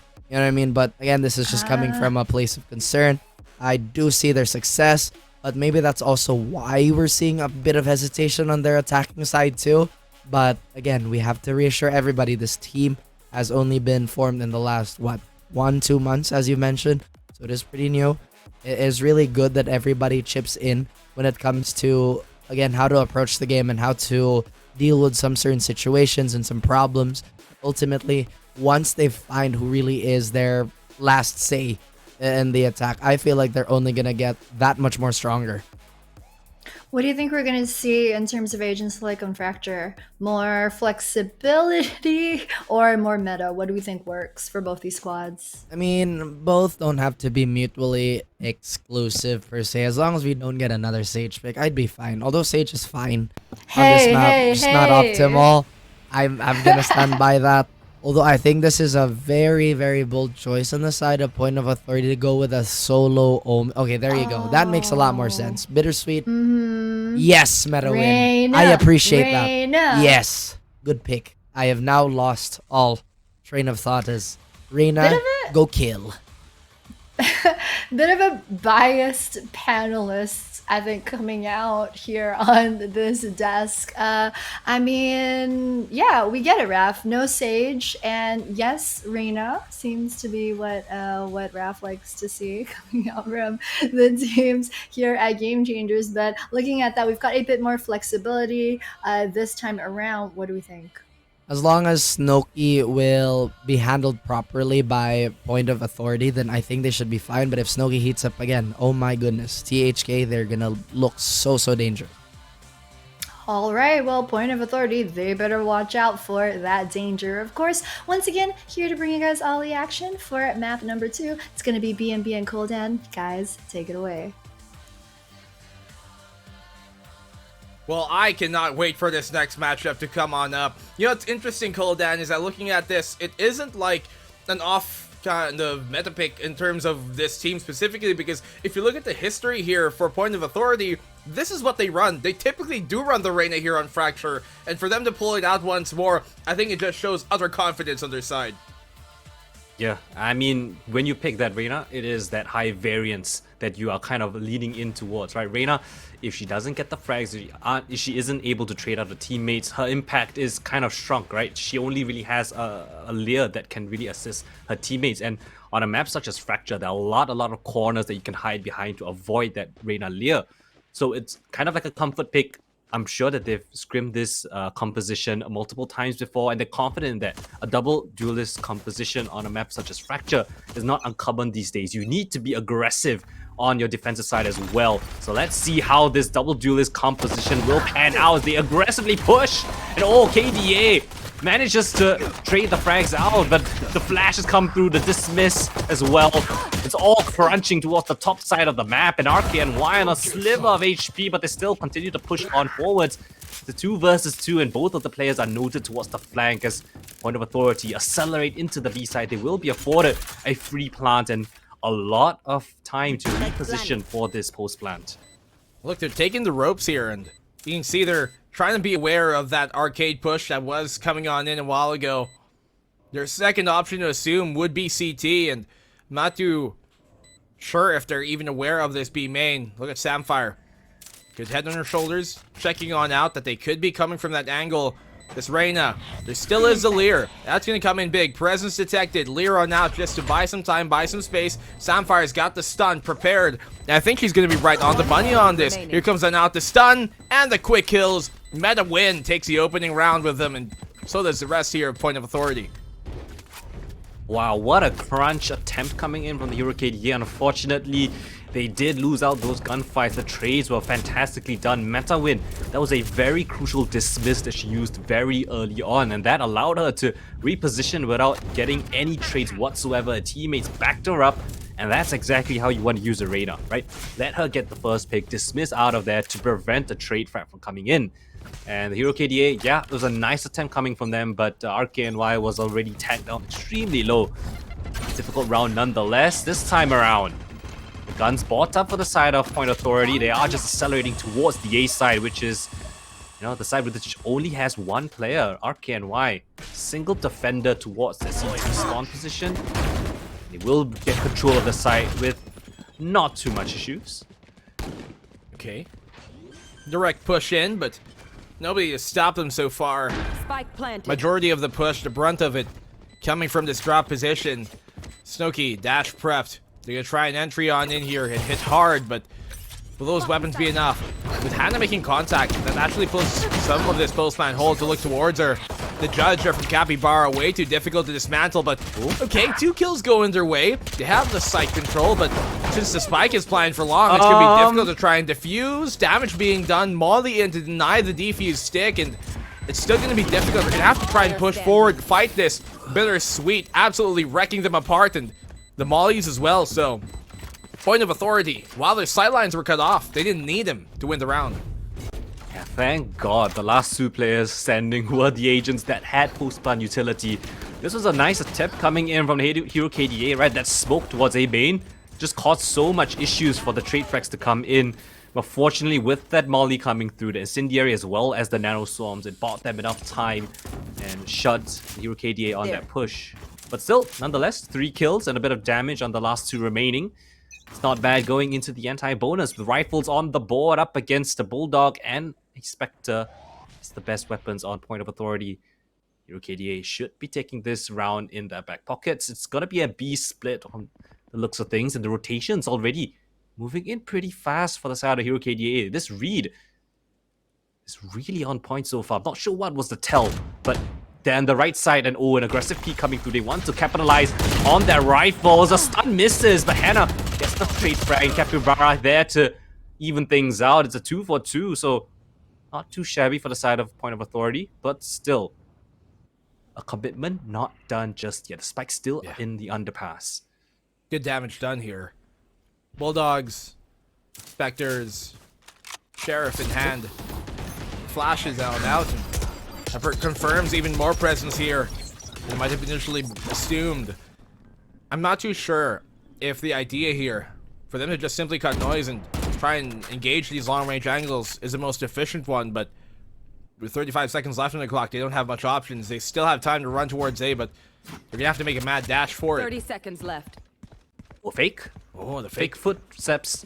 Hannah is gonna evacuate the site completely. So this fake rotation has been absolutely golden for Point of Authority now. They just need to smoke off or they just need to cover one position. Hannah won't be have any use in this round. 10 seconds left. That's exactly the pick they were looking to find. 3v2. They played him like a darn fiddle. No way to deny the plant right now. No mollies on the site here for either player still available from that the Hero KDA squad. And Point of Authority looking in a good spot here to confirm this bonus. They still have the flash off of Samfire when the push does come on this retake. Turret on out. Confirms where they are and where they're coming from. And Jexter's being such a nuisance right now, buying even more time, keeping their heads unsure of where to look. Jexter good on the one, Bittersweet on the swing. And what a round here on the bonus for Point of Authority. Everyone makes fun. Yeah, it looked so good at the early stages of this round. But this push, 3 players and yet they only managed to go 2 for 2. That's not the situation you want to end up on, especially when you have the weapon advantage. And because of that loss in the 2v2, the weapons just naturally fell into the hands of Point of Authority. And that post plant was so devastating. The rotations as well. It was a really nice round being played out from Point of Authority. Nice recovery, but this time around, KDA, they don't have the best weaponry. Down on an eco of their own this time. They're stacking towards the A side. Here's that push coming on in. Weapon's not at the best state here economically for the heroes. Long range though. Ooh. At range like that. Flash on out. Still they win the fight. Bittersweet and Dexter good for the one each. Second on Samfire now. They're all just cleaning up houses. Every frag goes towards Point Authority's way. Spike planted. Aisling. The alarm bot in front of her. And not too much to write home about. Jexter closes things out 4 rounds to none. Point of Authority really stretching their legs at this point in time, and is a little bit curious, right? Because this map was actually picked by Point of Authority, but the Hero KDA opted to start on the defensive side, which is the weaker side statistically, right? It's not often that you see teams like to start on the defensive side, but that is the choice from the Hero KDA. So not sure if it's a bit of a comfort pick from them, right? Sometimes teams prefer to play on defense, just naturally inclined towards that, but it's a little bit more challenging, right? You need to get aggressive information, you need to prod certain parts of the map, and it can be a little bit difficult at times, so let's see if they can recover things with this gun round of theirs. Silence though, across the map. Yep. Expecting a push is Point of Authority, a flash. RKNY hears this, here's the commitment towards the arcade position. There's 2 players here to receive. RKNY just gonna hunker down towards the tower. The Rolling Thunder's gonna flush out the 2 players on the site. Push them out of where they initially wanted to push forward into. Hannah still anchoring down the site here. Snowkey trying to find the timing and chime on in on it, but it's just not happening yet. Timing even better for Hannah.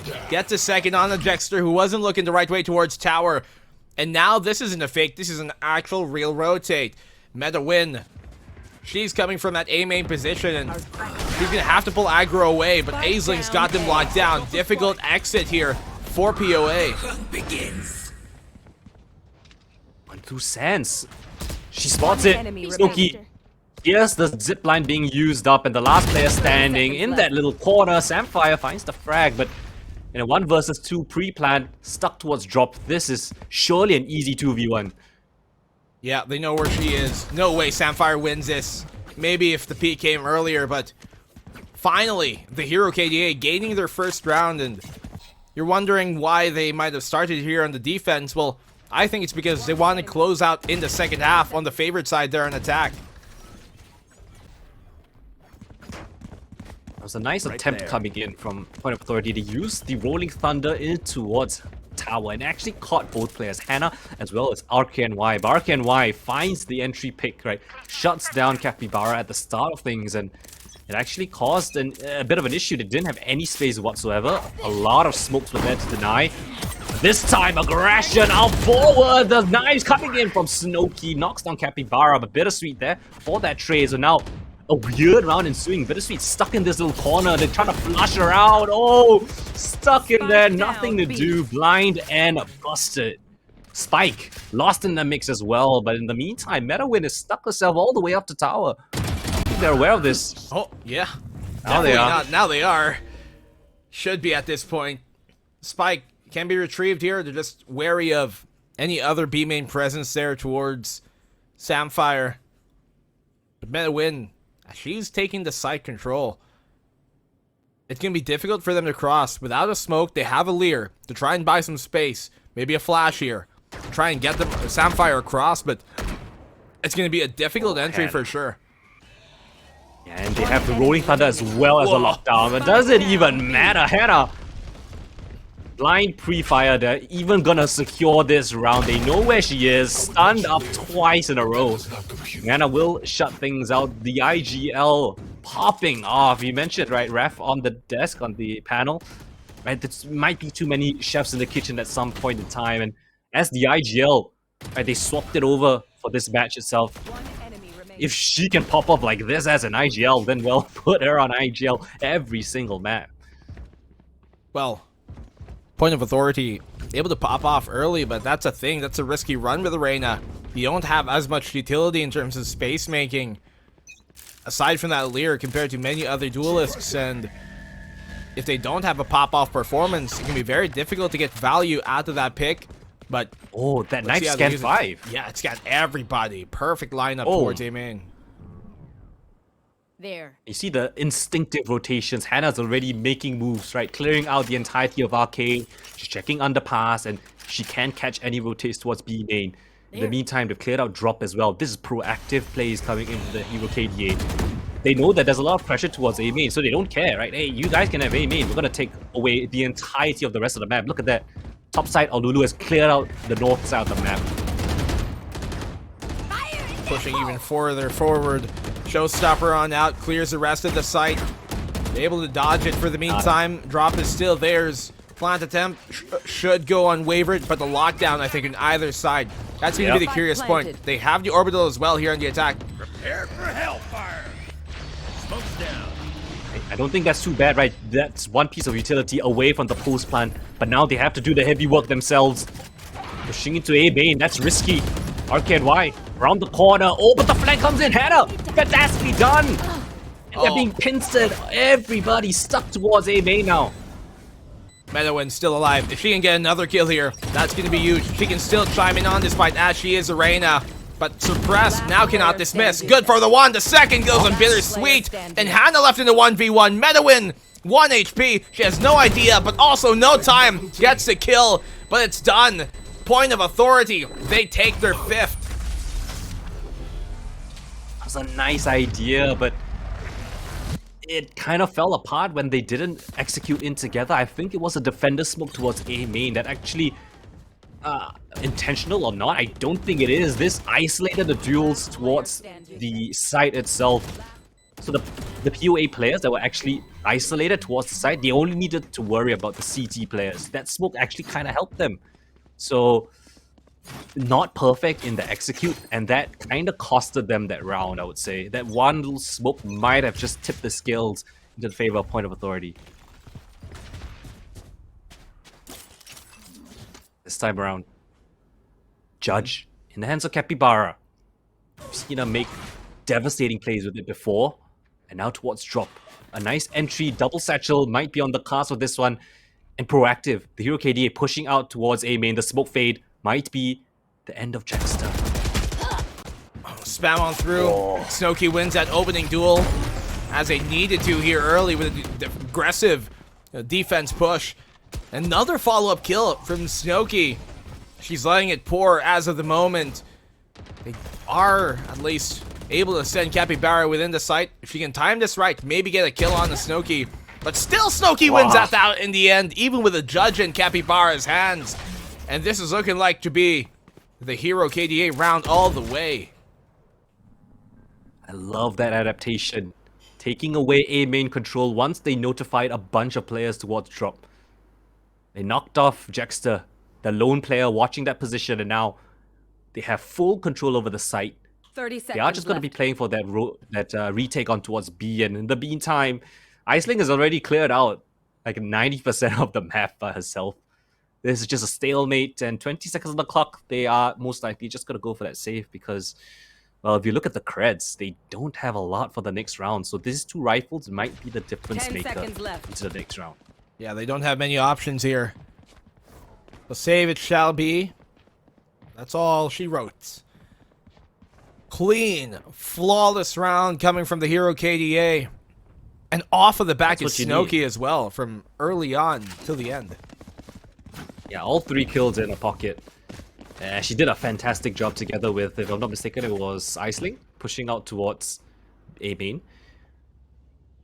Yeah, ooh, interesting timeout by Blossom, right? They are still in the lead, but they don't want to let this get out of hand. They know that if you give the Hero KDA any bit of momentum, they're gonna, snatch it with their I'm not sure where I'm going with this, but with their claws, right? They want to take any little bit of map control, every little bit of advantage they can get. So you have to really make sure that you don't get things rolling, you don't get the economy rolling, because as we know, all of these players on the Hero KDA potential to pop off. And strategizing right now, they have a bit of a weird buy coming in. You have 2 rifles. They have an option to buy around it, or they can just rock it as a double hero rifle round. But interesting to call. I think if you actually pick up a couple more investments into this, if they can buy up, I don't think it's that bad of an option, right? You have the double duelist, you can put the rifles on them, let them get an opportunity to open up around, and then really, really steamroll things once you pick up a weapon off the enemy's body, etc., etc. You have the lockdown, and of course the pop-up potential from that Reyna. Well, Thank you. it's good, I think, for a team here like PA to make sure they don't lose that lead. They know on the attacking side, if that defense gets 4 in the second half, that could be quickly closed into. That gap could be erased, as we saw them do themselves a while ago. So early noise and contact being made here towards that B main. The defense, though, I think a bit more interested in checking out what Arcade's got to offer, and Around the corner. they'll be right. Jexter's there. Big fight to win. They push together. Snowkey's aware of this. Snowkey's aware of a presence towards underpass. A nice headshot. Takes down the head of Metalwin. That's a duelist down as well. She had the Empress. Could have been pivotal in this map. Or pivotal in this round at the very least. Iceling has the orbital strike as well, so they can just play for a retake setup. Just deny the spike plan and go for a fast retake. Yeah. Point of authority. Not much map control. They find a head onto Hannah though, so that's a nice opening frag. Good pick. One they needed to swing this round open, but hasn't been blown just yet. Snowkey, good for the one. They're trying to make their way into the site, but being stopped at the gates here. And as soon as they take a step within it, Aisling is there at the ready, and the hero KDA, they brought this within a round early on. 2 rounds in a row already. Jaxter goes down as the lone lurker. Right, the hero KDA are identifying the weaker parts of their hold, of their map control, taking the fights together. Olulu this time around together with Snowkey pushing out that position and getting that proactive map control, as you really, really do need on a map such as Fracture. This time around, have the operator in hand. Snowkey switching things up. Now, watching towards B main, she is on the cards for a fantastic opening frag. I say that, but Metalwin's actually the one to catch the head of Olulu off guard. This lockdown is gonna afford them full control over the B site. Yeah, nice timing there. Gets a kill. Now they back off away from that B site. The plant should be stuck without much of a problem. Oh, never mind the orbital, but they're gonna stick it anyways. Tanks a bit of that damage, but they're good. They got the spike down. Here comes in the retake. They know it's about to come. Do they check Bittersweet out? She still loses that fight. Even up close, Nano Swarms. Sending it. That was her own Nano Swarm. Capybara good for the one. 3v2 right now. As PAB, they still have the advantage. Aisling trying to find out where exactly this player could be. Metawin gets the third.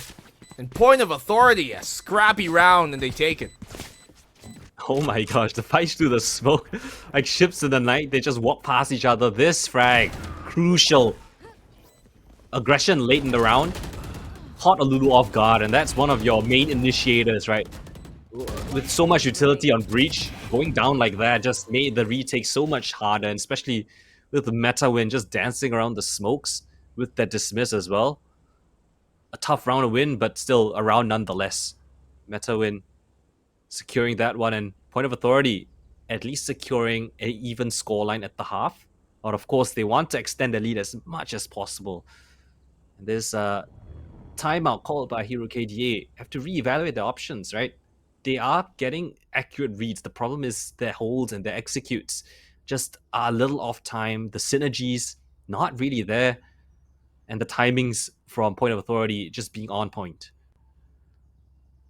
Well, timeout called just to regain and recover themselves, get back into the headspace to make this comeback happen. But they're doing good so far on this defensive side. A single round more, they'd be golden. That's all you really need sometimes here on a map like Fracture, although they'll take as much as they can get for sure. Empress still not burnt by Metawin.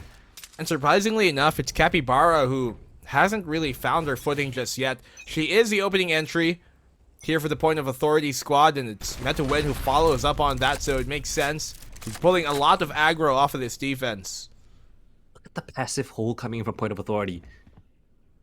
Everybody expecting a push from the side of the hero KDA. Now, KDA did get a little bit of presence towards that arcade position, just peeked out, but saw nothing. Right, so now Point of Authority, now that they know that the A main and B main positions aren't being pushed, they can slowly creep up contact play style. Nice and quiet as they execute into the A site. Smokes are proactively being paced down, but it looks like it's going to be a retake setup being called for by the hero KDA. Is no one within the site itself?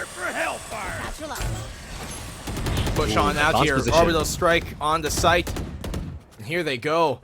Still though, the execute. It does come in time to get the plant off. Still, they're planning for long. And you see the hero, this is where they have a problem with in dismantling when that long plant comes on in. And that's exactly what happens here. 4v2, flash on out, but the trade is at the ready. And once again, every time, or most of the time, when they get this long plant, it becomes a difficult retake win for the hero KDA. Last round. And again, they lose a round on the retake. Spike planted. If we call back to the previous series, I know this is a bit of a long shot, but if you remember between Sapphire, Full Sense Sapphire, as well as against Full Sense Sapphire's map on Fracture, they were very proactive in getting back control and going for flanks. That's the missing piece right here. Right, the Hero KDA, they know where the execute's coming from, but they don't have a flank. They don't have A main control, they don't have drop control. It makes things extremely difficult for a full retake. This time, that might change, right? They have presence towards drop this time around, potentially could go for this retake setup. Most of the players here as well. The Rolling Thunder to gain control. Into the side they go. Site clear for them, but drop once more being a problem. And when they don't have drop control, you see them struggle to get this plant down sometimes and hold it out in the post. They have another A main plant, but smartly enough here, the hero KDA, they're executing when the plant goes down, which means you have much more time to work with and much more information on where those positions are. Look at this, retake potential at the ready. 1v2, did not connect the shot, could have been it, but the hero KDA finally making the retake work out against the A main plant. Exactly, this time, that's the difference. They have control over drop. Right, just one more avenue of map control that they had for this retake is all the difference that it makes. They know that there's only one position that they could be playing from, which is the A main. They flush out a couple of their players and then down into a 1 versus 2. A labored spray coming in from Metawin, and that costs them that round. But, well, it's almost as even as you can be. Let's see what the panel has in store for us. What do you guys think of this? Can the Hero KDA come back on this, or will Point of Authority actually close things out?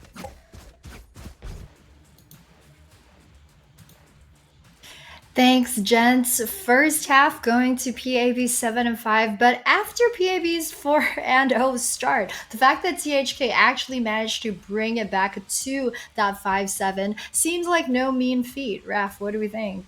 Absolutely, and I do appreciate the fact that Point of Authority is maximizing the speed and the ability to snowball, especially with that Reyna pick to a T, really. But part of me is also wondering if they could have had taken a few more rounds away from the hero KDA, just because that the fact that they're going to go onto the strong side now is a little worrying to me. And yet another factor that we have to consider is that the utility shuffle will always be in the way, with again having one less duelist on the side of THK here. They can just bleed out the time. Meanwhile, for Points of Authority to find value on the Reyna is to be really proactive, to be super aggressive on those, again, just wrestling control away from THK. But I feel like, again, Point of Authority, as long as they can buckle down and hold strong, they can close out pretty strong.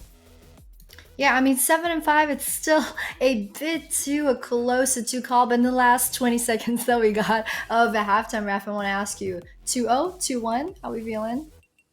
I feel like there's a possibility of a 2-0 here. Again, I think the utility shuffle is just such a big thing that you can't ignore. Plus, the timing on the executes on the side of THK have been wonderful. They've lost a few retakes here and there in the first half, but that, again, just a sign of them executing well enough. is already good for them.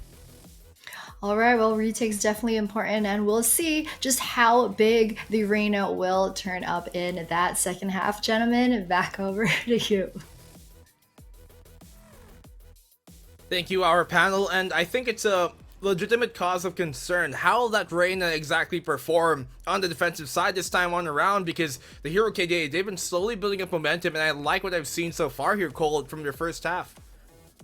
Yeah, it's quite back and forth. I would say 7-5, as Jenny said, right? We can't really call it right now.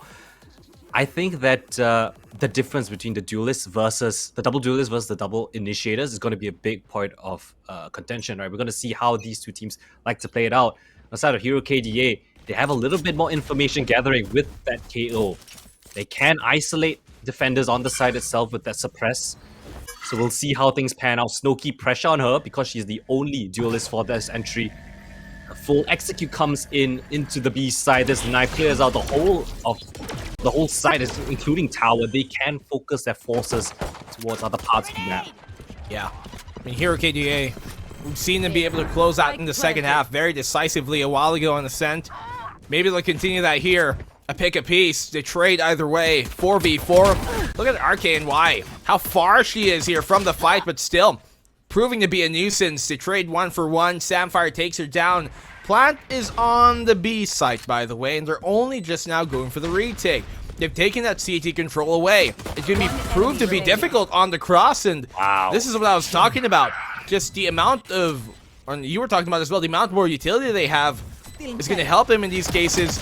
And now it's down to the Reyna to have to clutch on Meta Win, who can't even get the one. So, great round here from the Hero KDA. Yeah, I mean, point of authority. They took the initiative. They went underpass. Look at this fight. 3 players were underpass pushing in, but RKNY, proactive, got her one. That was more than enough, and that allowed her teammates to actually push into Generator as well as Canteen. So they had a lot of information. They were just chilling in that position. They swapped places with the defenders. They knew, hey, they're all coming towards B main. We can just chill. We have the map control in our hands. We know that they're all funneled towards those positions. And so jumping into this next round, a couple of shorties. They will be nerfed in the next patch. Don't worry, guys. For the time being, they still pack a big punch. Well, fortunately, Push on in. Yeah, this attacking side. Side. They think it's the wrong side. They stack again once towards A, but it's a B hit hold. Jexter, maybe she can find timing here. Maybe she can get a kill on Lulu, but it's not coming. No precognition on that fact, and the retake to come on in from point of authority. RKNY with that turret of hers, annoying as ever. We'll spot out at least one of them, but with just classics in hand, it shouldn't be too much of an issue, especially with a couple of shorties as well. Push on in. These weapons just so much more advantageous here for the Hero KDA that you see point of authority struggling to get anything going, and that continues further. Snowkey takes a 2 at the end, and they tie up the game off of it. Bonus coming on in here as a flawless is what they've got to play with. I think you mentioned it earlier, right? The Hero KDA ending off both maps on the so-called favored side. Ascent. They had 8-4, they won out the pistol, and they went on a rampage. This map, 7-5, now they're on the favored side. They won out the pistol. Could we see a repeat of history, or will point of authority actually bite back? This time, double duelists with the Vandals in hand. They should be able to convert this one, right? Just against the weaker weapons on this attacking side. They've already gotten a lot of map control. Look at this, A main and B main both under their control. Not a single person to be spotted. And that's info. They know that they're on the north side of this map, 100%. But as they clear out like the spawns, they have lost control over the side itself. Jexter here to receive, but oh, Hannah looks in the wrong direction. The stun comes in. Okay, the fight towards Swing Sands. on wide. Menowin good for the one, but that's the power of the Reyna, right? You can get the kill, dismiss back out of safety. 3v2. Snowkey taken on down after she finds her own. It's all here in the RKNY, who's just isn't in position at all to deny this defuse. They're just gonna stick. No way in hell she comes out of this on top, and with the better weapons, point of authority, they take the round. It was nice initiative from Point of Authority to get control over both A main and B main in a pincer attempt, but when they realized nobody was there, they had to really rotate back to us and defend the sites itself. I would say not too shabby, right? Coming in from the Hero KDA, they got 2 frags, they got the spike down, and they're coming into this round with full rifles of their own. So a duel to set things off again. Pressure towards A main, that's the point of call for Point of Authority. They love to take control of this part of the map. Well, that active control could be big. A main is you theirs, read it. but it's actually towards this B site that the Hero KDA are going to try and execute towards. Not a single player elsewhere. Nobody towards B main, nobody towards A on the lurk. That's They just a avoid the complete Killjoy run for the util. site. They completely bypass it, you're right. Yeah, useless.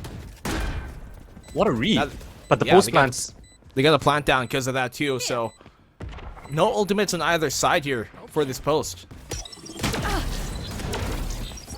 the stall util. Yeah. Look at that. Like so much time away. Wasting so much time now, as you say. Now they're going to be much more pressed to try and step on the pedal on this, but that's where the punish comes on in. Retake coming on in here for Point of Authority. The judge, it's not going to work, not at that range. Long distance, aftershock thrown on now. Lulu gets another kill. They don't deny the defuse from coming in. Never mind, here it is. Bedouin stunned by the rolling thunder, and they take the round still anyways. They tie up the game once again. Ooh. Came down to a 1 versus 2, but even if she won both of those fights, the time not on her side. As I mentioned earlier on, right, just pieces of utility buying so much time made the retake so labored and difficult. Despite having the Empress right there, There. it was just a null result. Point of Authority now brought down to weaker weapons. Again, aggressive pushes is the name of the game, always, every single round. These double duelists trying to take away control. The new KDA, the right call is to avoid this. No need to give them unnecessary fights. Well, Hannah, good pick off here to stop that aggression towards B main from Capybara and the rest of Point of Authority. But Jexter still somehow finds a kill towards his position. Oh. The Sands working out in her favor. And the Sands at time, they haven't hollowed against her. 3v4. They pick up the rifle, but not for long. Hannah takes her down. They have the orbital strike as well. That's even more time on their side. Null command to secure things. They don't want Point of Authority to have any chance to get back into this round. Well, let's see how they make it happen. They have the one rifle on the Medawin. Being that Reyna, she can get aggressive. Take a round here, maybe. Take a kill. Doesn't last for long, though. I jinxed it. RKNY takes her down immediately. They can stick this defuse. It's their only real chance. Never mind. Orbital strike on it. Forces her off and away. They got the half, though, at the very least. So nobody's at the ready. They can stick this defuse. And they get it anyways. What a round here for Point of Authority to take and steal away under the noses of the Hero KDA. The spike was slightly off-put, slightly to the corner where it wasn't visible from drop. There was no way for them to spam because it was slightly behind the little pillar. No, that's a fumble. That's a massive fumble. 2 ultimates used, 2 crucial ultimates. The orbital strike as well as the null command both used up against an eco round, and they still lost. And you see where that orbital was placed and how it was placed. It was Get out of my pushed way. further towards A main, which means that it would have stopped them from pushing A main, yes, but I think it should have been the other way around. It should have been deeper in the site to make sure that they can't run away. They have to push towards you, which means you have the advantage in that case. You have the rifles. It doesn't work out for the Hero KDA, but they gotta let bygones be bygones. A site once more under attack. No way! The spin around coming in, Samfire! What a flick coming in! Oh, look at this, the push. It doesn't work out. She had the timing. Still Jexter comes out of it on top. Here comes out the lockdown. Showstopper doesn't connect. Are they going to clear this position where Ololulu is? Yes, they do. Fights winning on out, and this round off of that one a while ago, the spam through as well connects. Off of the Ninja Defuse, they've pivoted into a streak here for Point of Authority. Oh, it's a nice fast attack, but this kill right here, what a fantastic adjustment. You know, Lulu couldn't decide who to kill first. In the end, kills none. And it just fumbled bit by bit. Individual fights given away. A bit of an overextension from both of those players, but desperation. Right, desperate times call for desperate actions, I guess, but this time now on a low buy of their own, they've got to whip up something creative, right? Do they want to rush in? Do they want to play slow? Expect pushes. Point of authority, they've pushed at least one lane of attack every single round. This round is no different. Triple flank coming in towards Arcade, but the site given over. Oh, those nano swarms decimating the position there of Aisling in a second with a turret! Point of authority! Just absolutely stopping them in their tracks. The hero KDA. Nothing they can do about it. 2 kills off of utility alone. Jexter saw it. None. Snowkey. 1 versus 4 with the Sheriff pre-plant. Yeah. Timing. Off of the flank. Snowkey left in a 1v3. Can't win the follow-up fight. I can't believe how and why Point of Authority have come back into this half. They have taken this decisive lead now with 3 rounds up, almost at match point. Off that ninja defuse, everything just went wrong here for the hero KDA. They were looking so good throughout the entire map. I feel like it's a little bit of frustration. Like, there's a lot of unforced errors that the hero KDA are kind of doing. Like, we call back to that flash, that solo flash peek coming in from Hannah towards tower, towards the rope side, towards at A side the previous round. And then this one, a very, very aggressive rush coming through, ignoring all the Killjoy utility, and they paid the ultimate price. 2 deaths. And Jexter didn't even see any of them. A much needed timeout being called here for the hero KDA. They need to reevaluate their options. Point of Authority, they are getting a lot of map control and information at the start. They've pushed B main, they've pushed A main, pushed drop as well as Arcade, switching up their positions every single round, and that piece of information is good enough for them to go for their retake. The defenders on the site are always good for at least 1 or 2. And that puts the hero KDA in a very tough position when they are on that retake, or when they are in that post-plant position and going up against a retake. So I would say, play a little bit more slow. Cut him down to size. Play out the rounds a little bit more, right? That's the weakness from Point of Authority. The Reyna does not have great utility when it goes deep into the rounds. No information either. A lot of hits-up duels, and again, looks like that's on the cards. Contact play up. Meadowin's here, ready. Oh, but can't dismiss due to the suppress. Nicely timed there. Even though they get the kill, at least the hero KDA, they were ready for that trade. They got the lockdown, but sorry, kid. Oh my goodness, what a shot from range. They can't use it now, for sure. But even if they could, the orbital strike was there to deny it. So the hero KDA, everything just coming undone. Hannah gets the 1, but look at how low she is after that. And they can just give it up. Point of Authority, there's no point in fighting for this. Just delay. Be annoying. You know where they are. Last player standing. Or just take the fight. Heads up duel. Yeah, just no holds barred. Point of Authority, take match point, looking to bring this into map 3. This is a ballsy play. I mean, that's confidence. Playing that kind of an angle. I mean, yeah, you are the Reyna, but still. Point of Authority are just taking these duels together now. They don't really care. They know that they have the better half in their control. So far, the rotations are in their favor. Hero KDA haven't really been outplaying Point of Authority too much. And even if they do, the retakes have been so solid so far. 3 retakes on this defensive half already. Just 1 round away from victory. Launching smoke. Flash out. Again, a nice read, a nice call. They avoid every single defender. They gain control over the B side for free.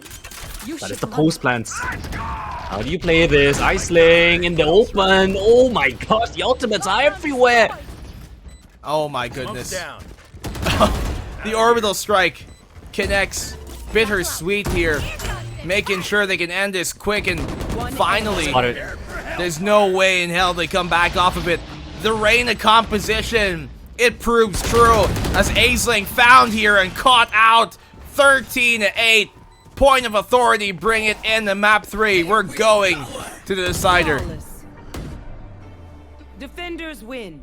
Point of authority stamping their presence on Fracture. They ensure that they don't let things repeat on the very first map. That Reyna and Raze pick of theirs prove very, very valuable. So strong and so confident in their aim. Definitely can tell that that is their comfort pick and comfort agents, and with good reason too. I mean, even after losing the first 2 rounds, right? Losing the pistol and the second conversion in the second half, they come back with a very, very strong defense, despite having a double duelist. And I mean, on the other side, I mean, Hero KDA, they could have played things a bit slower, I would say, right? Wrought the time on the clock, really pulled the rotations left and right. But at the end of the day, right, it's just great heads-up duels coming through from the point of authority. the way that they were able to do it too, it's just, you can tell that as soon as after that ninja defuse came on in, the mental just broke for the entirety of the KDA. Yeah. They just seemed more lost. Nobody was, I guess it might have already been fragile by that point, but after that defuse, nobody was coordinating the same way. The team just lost a lot of their luster that we did see earlier on, and it's just one of those things where the mental aspect of the game is the biggest point in any competition, and especially in this one. But our panel, I want to hear their thoughts on how this went and why it went the way it went. Thanks, guys. Well, Point of Authority Blossom definitely making that Reyna Raze duo happen. Just what you wanted to see, Rav. Well, absolutely, it was what I wanted to see, to once again witness Arena cause havoc and just absolutely destroy everybody. But even if Meta Win was popping off the way she was, I think it was just a wonderful team effort on the side of Point of Authority Blossoms, and I really give credit to them maintaining that lead that they got from the first half. And I feel like the casters have hit the nail right on the head. What really broke the camel's back was that one loose diffuse that got out of the way of THK, and after that THK just didn't really recover, unfortunately. Yeah, and Bittersweet gonna be top of the table for this time around, 21 and 12 right there on the Brimstone. And Medowin also having a pretty good showing with that Reyna 2-3, 19 and 14. I mean, we were talking about the double duelist, right? But Capybara, not having the best KDA this time around, although, her satchels did help to add a bit of pressure here and there. So, bit of does that count as utility? I don't know. But Hannah for THK. Oh, you're saying? As my old teammates would tell me, if I had a bad day entering, it's okay, you're making space. And we saw a lot of space and value just kind of snowballing off of that Ray Richu. But Exactly. It's like, how when you shoot and when you spray and then you literally miss everything and your teammates are like, oh, it's fine, you're pressuring them, it's okay, Oh, yeah. it's fine. Yeah, exactly. That's the team player mentality that we want to have here. But we'll take a look at the highlights for map number 2. I love the team tags. Yeah. Hannah, I mean, come on. That's absolutely true. And again, one thing that I really want to highlight is how Point of Authority found value in the Reyna pick, because we saw that the approach for THK was a lot more oriented towards swinging together and basically just, hey, let's just five-man the site. Let's wait if ever they want to take the fights, and if they do, well, let's do what we did in Ascent. But again, the variance there was a Reyna pick, and Meta Win, despite again getting done dirty by that highlight, still just provided so much value. And I gotta say, is how RKNY, how do you read that name? Is it Arcany? I don't know, maybe I'm just thinking off the top of my head, right? Maybe we'll just have to get confirmation. I don't know. I just kind of assumed that it was similar like to DKNY, so I was just like RKNY. I don't right? know. I don't But know. well, what we do know is Bittersweet is the absolute MVP because not only did she once again support her team as well as she did, also picked up the slack if ever Meta Win got basically controlled and was subdued in any way or shape or form. And we were talking about it right in the first map where having a Mm-hmm. third option and just having a player that playoffs the space of your first and second in so well is just such a blessing to everybody on the squad. Yeah, I agree. And I mean, now that PAB have managed to tie this on 1-1, neither team wants to go home. Both teams fighting tooth and nail to stay in this competition. But after this break, we're going to find out which one of these two teams gets to stay to play another day tomorrow. Don't go anywhere. We'll be right back.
Welcome back, ladies and gentlemen, to the final map of the day in our final series between the Hero KDA as well as Point of Authority Blossom. Neither team wants this to be their last map in the competition here for VCT Game Changers APAC Series Open number 2. We've got the third map coming up pretty soon. It is going to be Lotus, that huge map. And I gotta say, Raph, I mean, in the panel before the series even started, we were saying like Lotus, we thought that it would play out similarly to Fracture. Right now that we're 2 maps deep, do we still think that? How are we feeling? What am I even thinking these days, at this hour of the night? But Lotus, is it that similar to Fracture? I would say there are some similarities in that there's quite a few approaches you could take, but the fact that Lotus has a third site and all 3 sites have a very different philosophy and how you want to take them is what makes it so interesting. What I am a little worried about is that if the Hero KDA doesn't recover from that, I would say just mental block from that Ninja Diffuse, then the series could be looking a little more lopsided. But credit where credit is due, they had a great recovery in that first map. I'm pretty sure they can do it again, just as long as they have to remind themselves that, hey, we're good players. We're here for a reason. We can still keep going. And that is also true on the side of POA. Blossoms. My goodness, that's such a point of authority, Blossoms. That's so many words. But again, well, with that being said, right, point of authority Blossoms also recovered beautifully. What a way to just give the Hero KDA a taste of their own medicine. Oh yeah, you can recover too. Well, so can we. Yeah, I mean, PAB, like that map number 2, right? They got 7th. It was 7-5 going into halftime, but after that switch, suddenly they brought things to 13-8. They only gave up 3 rounds, and then it took another 6 of their own. So I don't know. It seems like we're seeing like it's a bit of a stamina sort of game, mental kind of game. Just going into that map 3. It's something that we see a lot, I think, especially in Game Changers as well in the early days of the playoffs, which is some of these teams maybe aren't as used to playing these best of 3s, these best of 5 series. So we're seeing like towards that map number 3, that's really where that little extra bit of stamina is really going to come into play. What do you think? I agree. I completely agree. Sometimes teams will have that golden shine on map 1. On map 2, maybe a little shaky, but a resemblance of that greatness is still there. But then you go to a third map, and it's like, oh my god, we were expecting to take the first 2 maps. Now we're here. But with this type of play or with this type of environment, it does take quite a bit of time to get used to playing at a high level at those, again, long hours. That is a lot of sustained mental stress, a lot of plays that you have to keep track of, a lot of player habits that you have to keep track of, while also maintaining a good morale on your side and cheering up teammates if ever a play went awry, so on and so forth. So while Game Changers is also constantly evolving and getting better, so are our players, and some might just be entering their, I guess, sunrise into their competitive career. So, some have a leg up over the others. Yeah, I mean, Game Changers, this is like the league where we want to showcase all of these up and coming players as well. We're about ready to hop into that agent select. Of course, it's all to play for both of these teams. Whoever takes this map also takes this series and gets to play versus GE Phoenix in tomorrow's first game at 5 p.m. So neither of these teams want to back down. And I don't know, man. Sometimes, I feel like just because THK are the side that were able to 2-0 Point of 30 Blossom in the Swiss qualifiers, I feel like that kind of puts them on a bit of the back foot right now. Because I feel like if the panic is going to set in, it's going to be right now, right? They're like, wait a minute, we 2-0 them before. Why is this happening? Like, why can't we recreate that success? But talking about creating that success, they've got all the tools, they've got their Asian composition locked in. What do we think? Gecko on the side of PAB too. Well, certainly Gecko's getting a little more popular as everybody here has their own wingman. Yes. I know Black and Blue has a wingman in his room. I have wingman. Jenny, do you have a wingman? No, you don't have to answer that. Not yet. Look, just because I don't have one Don't worry right now about doesn't worry mean about that it. I will never have one in the future. Yeah, go on. Keep telling me about how Don't worry. you've got one in your room. I mean, I don't know for how much longer. You better keep that little buddy on lock and key, Raph, because I mean, I know how to get to the Philippines now. Like, you guys are just a short flight away. All right, jeez. Come on, you've got 2 dogs. We see him on your camera all the time. You don't also need the freaking cutest merch the Riot has ever dropped. Yeah, I do. What? Guys, come on. All right, but you guys are about ready to get into game for map number 3. As always, it's the lovely, soothing voices of Black and Blue and Kuldan. Gents, take it away. Well, we're definitely excited to get this map number 3 underway, if not for the fact that this will decide who lives and who is removed. And I also must say, I have a wingman with me, and Jenny, you do not. That is it. I want a wingman too. Map This number time 3 we are. around, yeah, they have a wingman, and they have a main control. Let's see how things pan out. Let's see how Execute. things pan out into the C side. Full execute coming through. The retake has to be called for. They'll push on in here. Oh no. It's the opening pistol. Hannah at the ready. Here they come on in. Execute. They're trying to push for this waterfall and overrun where Jexter is. They're good for the one. Sapphire on the trade out immediately, but they've taken so much control away from CT.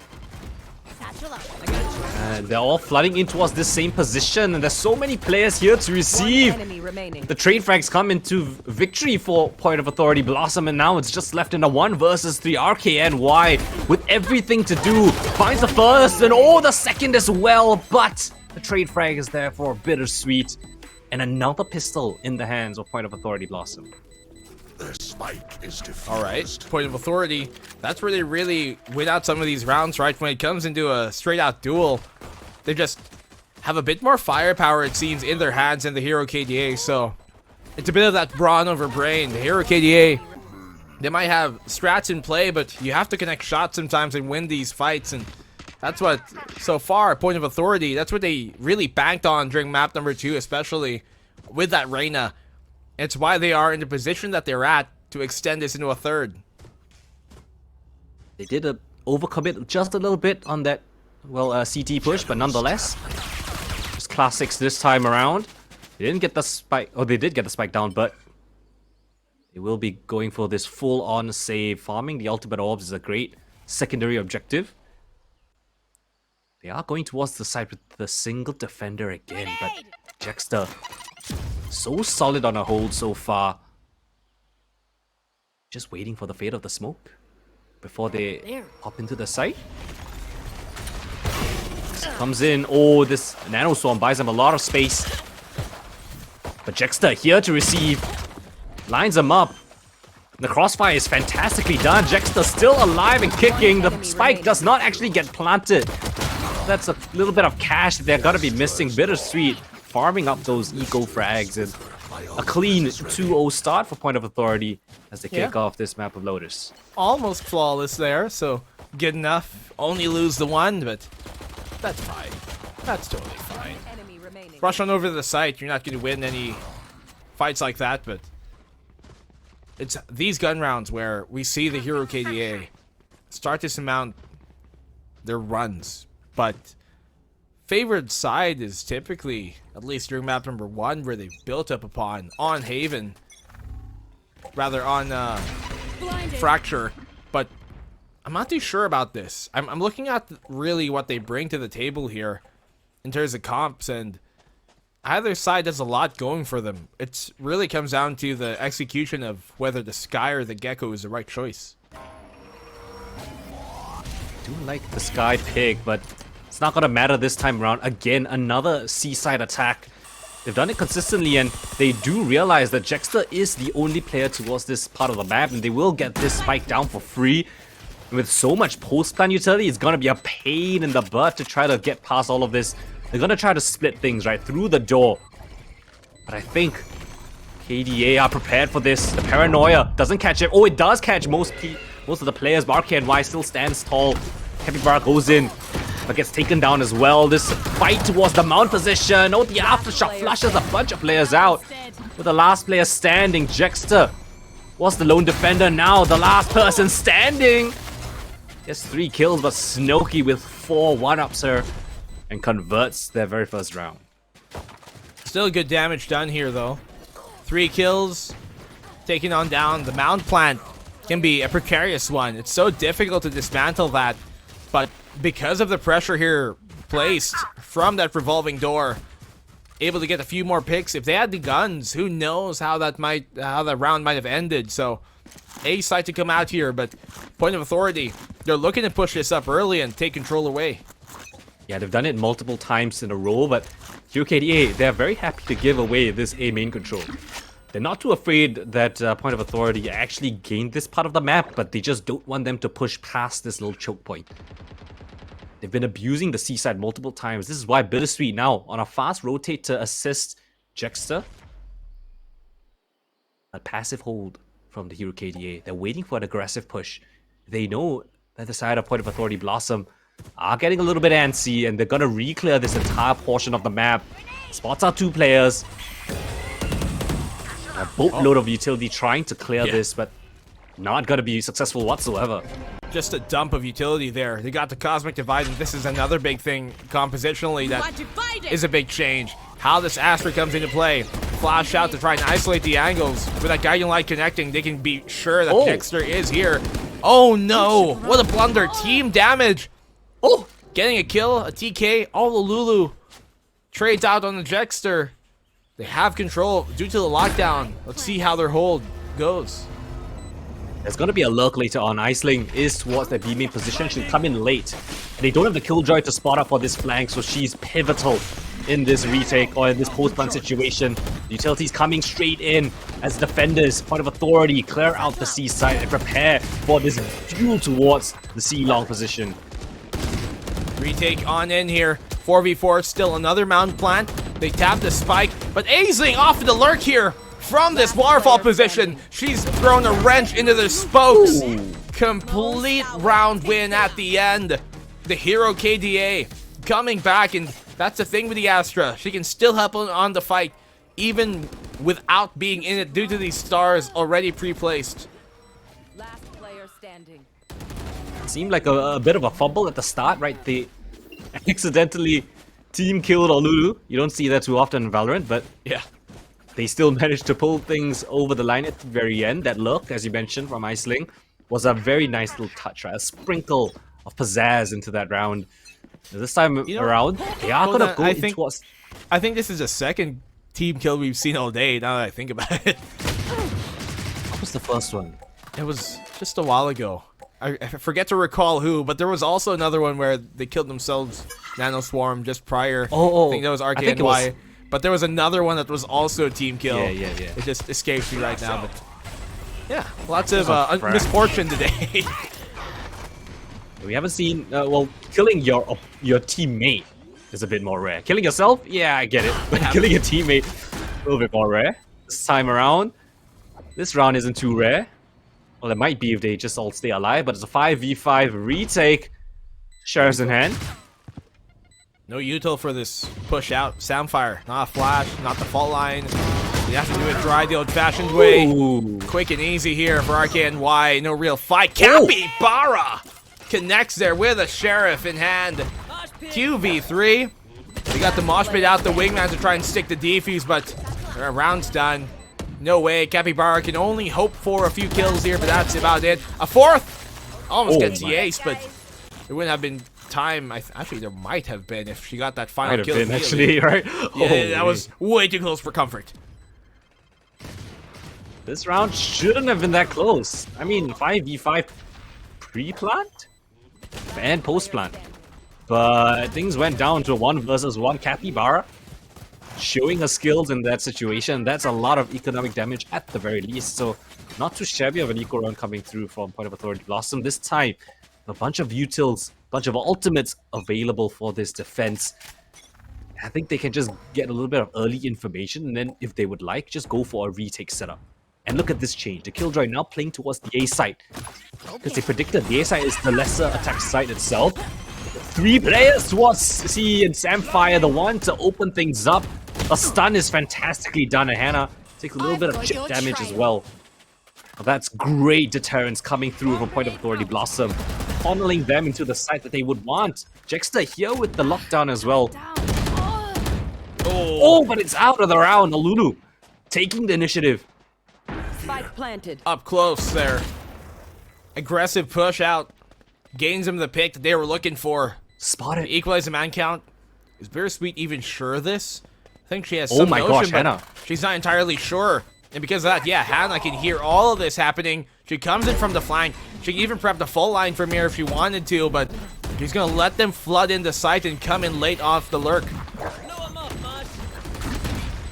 Sticking the defuse right now. The wingman's got it. No, it's been pulled off due to the gravity well. This buys them the timing that they need. Hannah coming in from the flank is going to be big. The fight, though, it's being entirely won, and they're sticking the defuse still. They had not cleared it. Once again. Another ninja defuse, but in this case, it's in the favor of the hero KDA. Wait, no, it's not. Wait, Oh, no, Point of it's not. Authority, You're right. they were Point the of one that got. Authority. They stole it again. They stole it again. I thought Oh, for a second Yeah. there they were able to return the favor, but no, you're right. Point of Authority, another defuse. twice. One on each map, and oh, I pray to God this does not affect their mental. Because that was the reason, I think a large reason, as you mentioned, why they lost the map of Fracture in the first place, right? Kind of got a little bit tilted over that issue.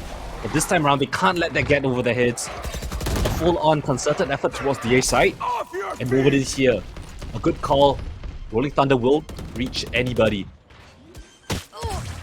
Rolling Thunder for the site control. They got the lockdown here for the retake, but it would be ill-advised to use that without first finding a pick. And let's see how they do exactly. Long plan for them. They've pushed their way themselves all the way there towards the rubble on this retake attempt.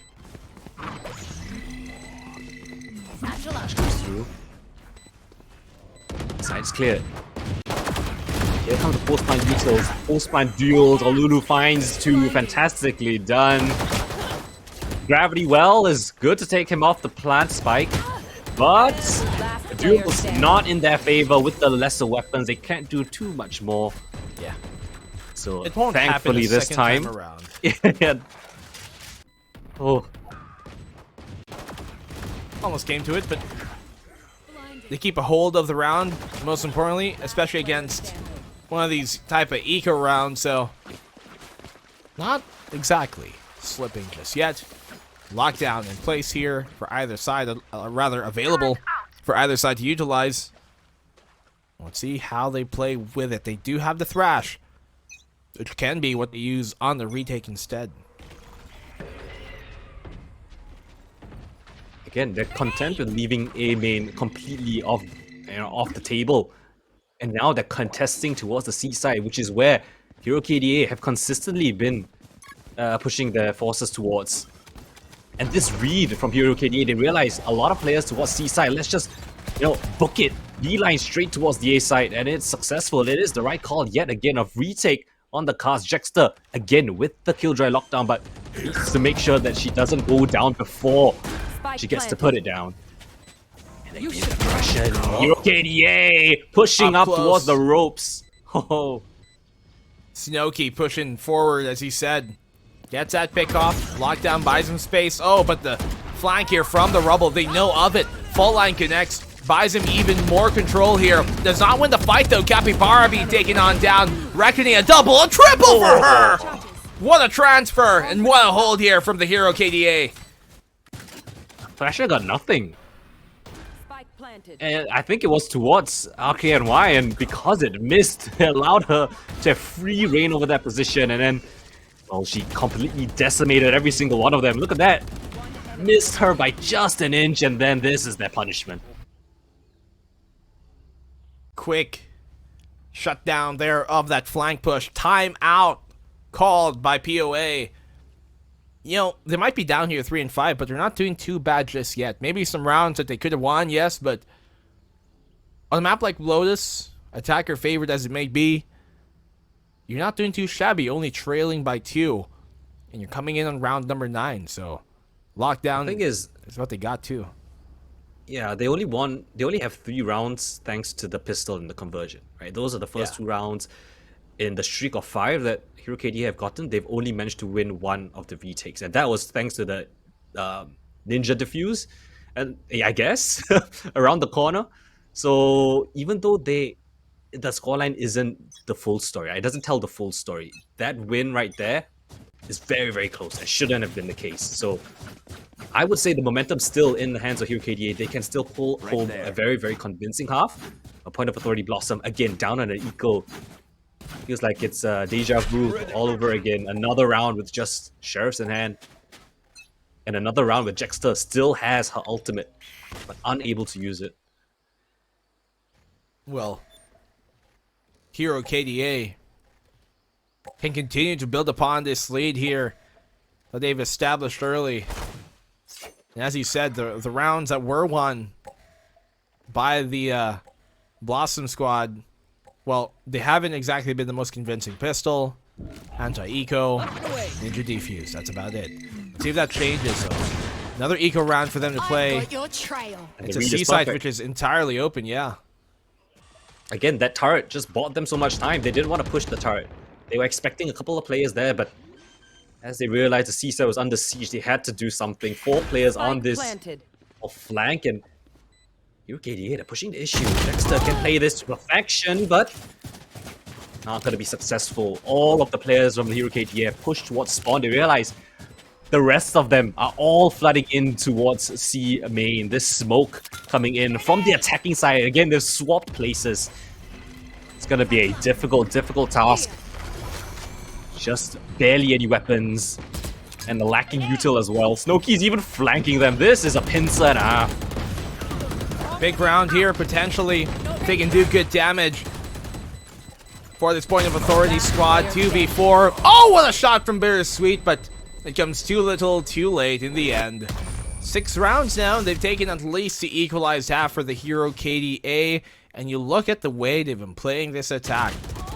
They have had some great reads so far in this opening half.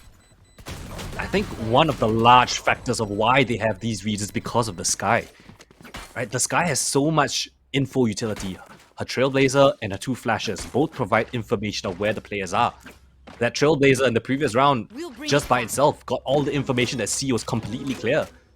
Yeah. They're content with giving up A main. They're content with playing things slow. This attacking side from Hero KDA has been nothing short of perfect. I mean, it's so clean. It reads on point. Again, will they be able to suss out this stack towards the A side? That is the question. I mean, there might be a Gecko on the opposing side, but you can't just throw that Dizzy out like you may a Guardian Light, right? It doesn't recharge. You'll have to pick it back up, so different risks you're going to have to take in that regard. Early. Look, they don't like it again. Made here towards A, yeah. They pull the defense here a bit and rotate around. Beautiful job coming in from them. That's exactly what you want to see on such a wide map such as Lotus. Abuse the rotations. Here. Find out where the stack is and then rotate off. Again, it's the perfect call against the C site. Consistently, it's been the weak part of Point of Authority Blossom. Only the Killjoy here to receive. You are divided. And look at that, they don't have information to clear A main at all. They're so scared of every single corner. Snowkey makes them fear for their lives with the showstopper. Again, great amount of map control garnered. Oh, Ololulu. He gets the right read. Wow. She gets the find here. Lockdown gone again. And they needed that for this round coming on in. Showstopper available for the retake. Oh no, the timing! It works against Medawin. You get the trade at the very least, but so unfortunate there. And now they lose that Gecko for the retake, which is very strong in these post-plant holds. They have that Showstopper, as I said, to take space. They can clear out this corner, but they don't check it. Not in the angle that they wanted to. They get the one off of it, though. Hannah with a double. Capybara with a triple. It's down to her, and RKNY isn't even planted for RK here. She has to get up closer. no. Can't find the angle. Spamming up above. Doesn't connect. She's off of the half. She could have stuck it because of that. RKNY gets around. The hero KDA come up of it. Capybara afraid of the push, but she could have stuck it. Oh, if she stuck it for half a second more, she would have got it. Spike planted. Heroics coming in from her. Overextensions from the side of Hero KDA, but she's done a fantastic job to bring things down to 1 versus 1 with RKNY making noise, putting a fear of God into the heads of Capybara. Top of the scoreboard, might I mention, RKNY slowly but surely 14 and 5. As a killjoy on the attacking side, it's not something you see very often. Again, A main control. They aim at a game for point of authority, but they can't convert the rounds. Well, see how they do in this case. Look at that. Look at the sky info. Spotted out at least 2 players there, and then again, it's the same thing. Concealment. Well, that's the thing here about the hero KDA, right? The brain. They gather information and make a informed decision off of it. As Dexter looking to bail after her one, but Snooki's there to get the trade, make sure she keeps her in check. Spike planted. Look at the waterfall Pushing control again. being fought over here. The flank coming in from PAB. Let's hope they don't overcook this because there's a double flank coming in from point of authority. We gotta be careful and wary of that situation. I think they are slightly aware of it. I'm not sure if they're aware that there's 3 there, right? Bittersweet, the only player coming in for CT. Swarm grenade out. They're wrapping around completely. Hero KDA. So much space to walk around with. Let's hope that they don't mess things up. Last player standing. Well, Reflex coming through. Oh, Snooki, last man standing. What? And as I said it, they overcooked it. A thrifty round. Point of authority. They had no right to win that one, Last but round before the switch. Hero KDA consistently like to push towards spawn, and then they don't have sight lines off the spike. and you see here, them overrunning the site like that. Player standing. There was a conscious attempt there made by the hero KDA to play off a site, knowing that Rolling Thunder could come. They take that waterfall control, but it still just doesn't work out. They get isolated from the spike, and they get forced to having to try and rush their way back on in, try and regain control of what they gave up. And because the flank came on in from that B main, rather from that C main, from Mound, where they thought the fight would come towards CT, they get bypassed, they get circumvented, and they just are able to stick the defuse in their face off that Rolling Thunder too. KDA are suffering from success. I don't know if you know the meme, but they have so much map control that they don't know what to do with it. Okay, guys, let's push this position. Oh, there's nobody here. Let's keep pushing. Let's keep pushing it further and further until, wait a minute. They've flanked us. They're tapping the spike. It's not planted for us. What do we do? Right, we used up our gravity well. We used up the nanoswarms, but they're still sticking the spike, guys. There's a bit of a confusing situation, right? If they really do intend on pushing CT, if they find an empty site, and they should try to plant in a position where they can see it. Right, couple of times it happened already. This time they paid the price for it. Hopefully after the timeout that was being called, they realize that mistake and they don't make it again, because point of authority Blossom, they're taking every single round that they can get. Again, a lobby presence. Repeatedly. This setup has not changed for point of authority Blossom.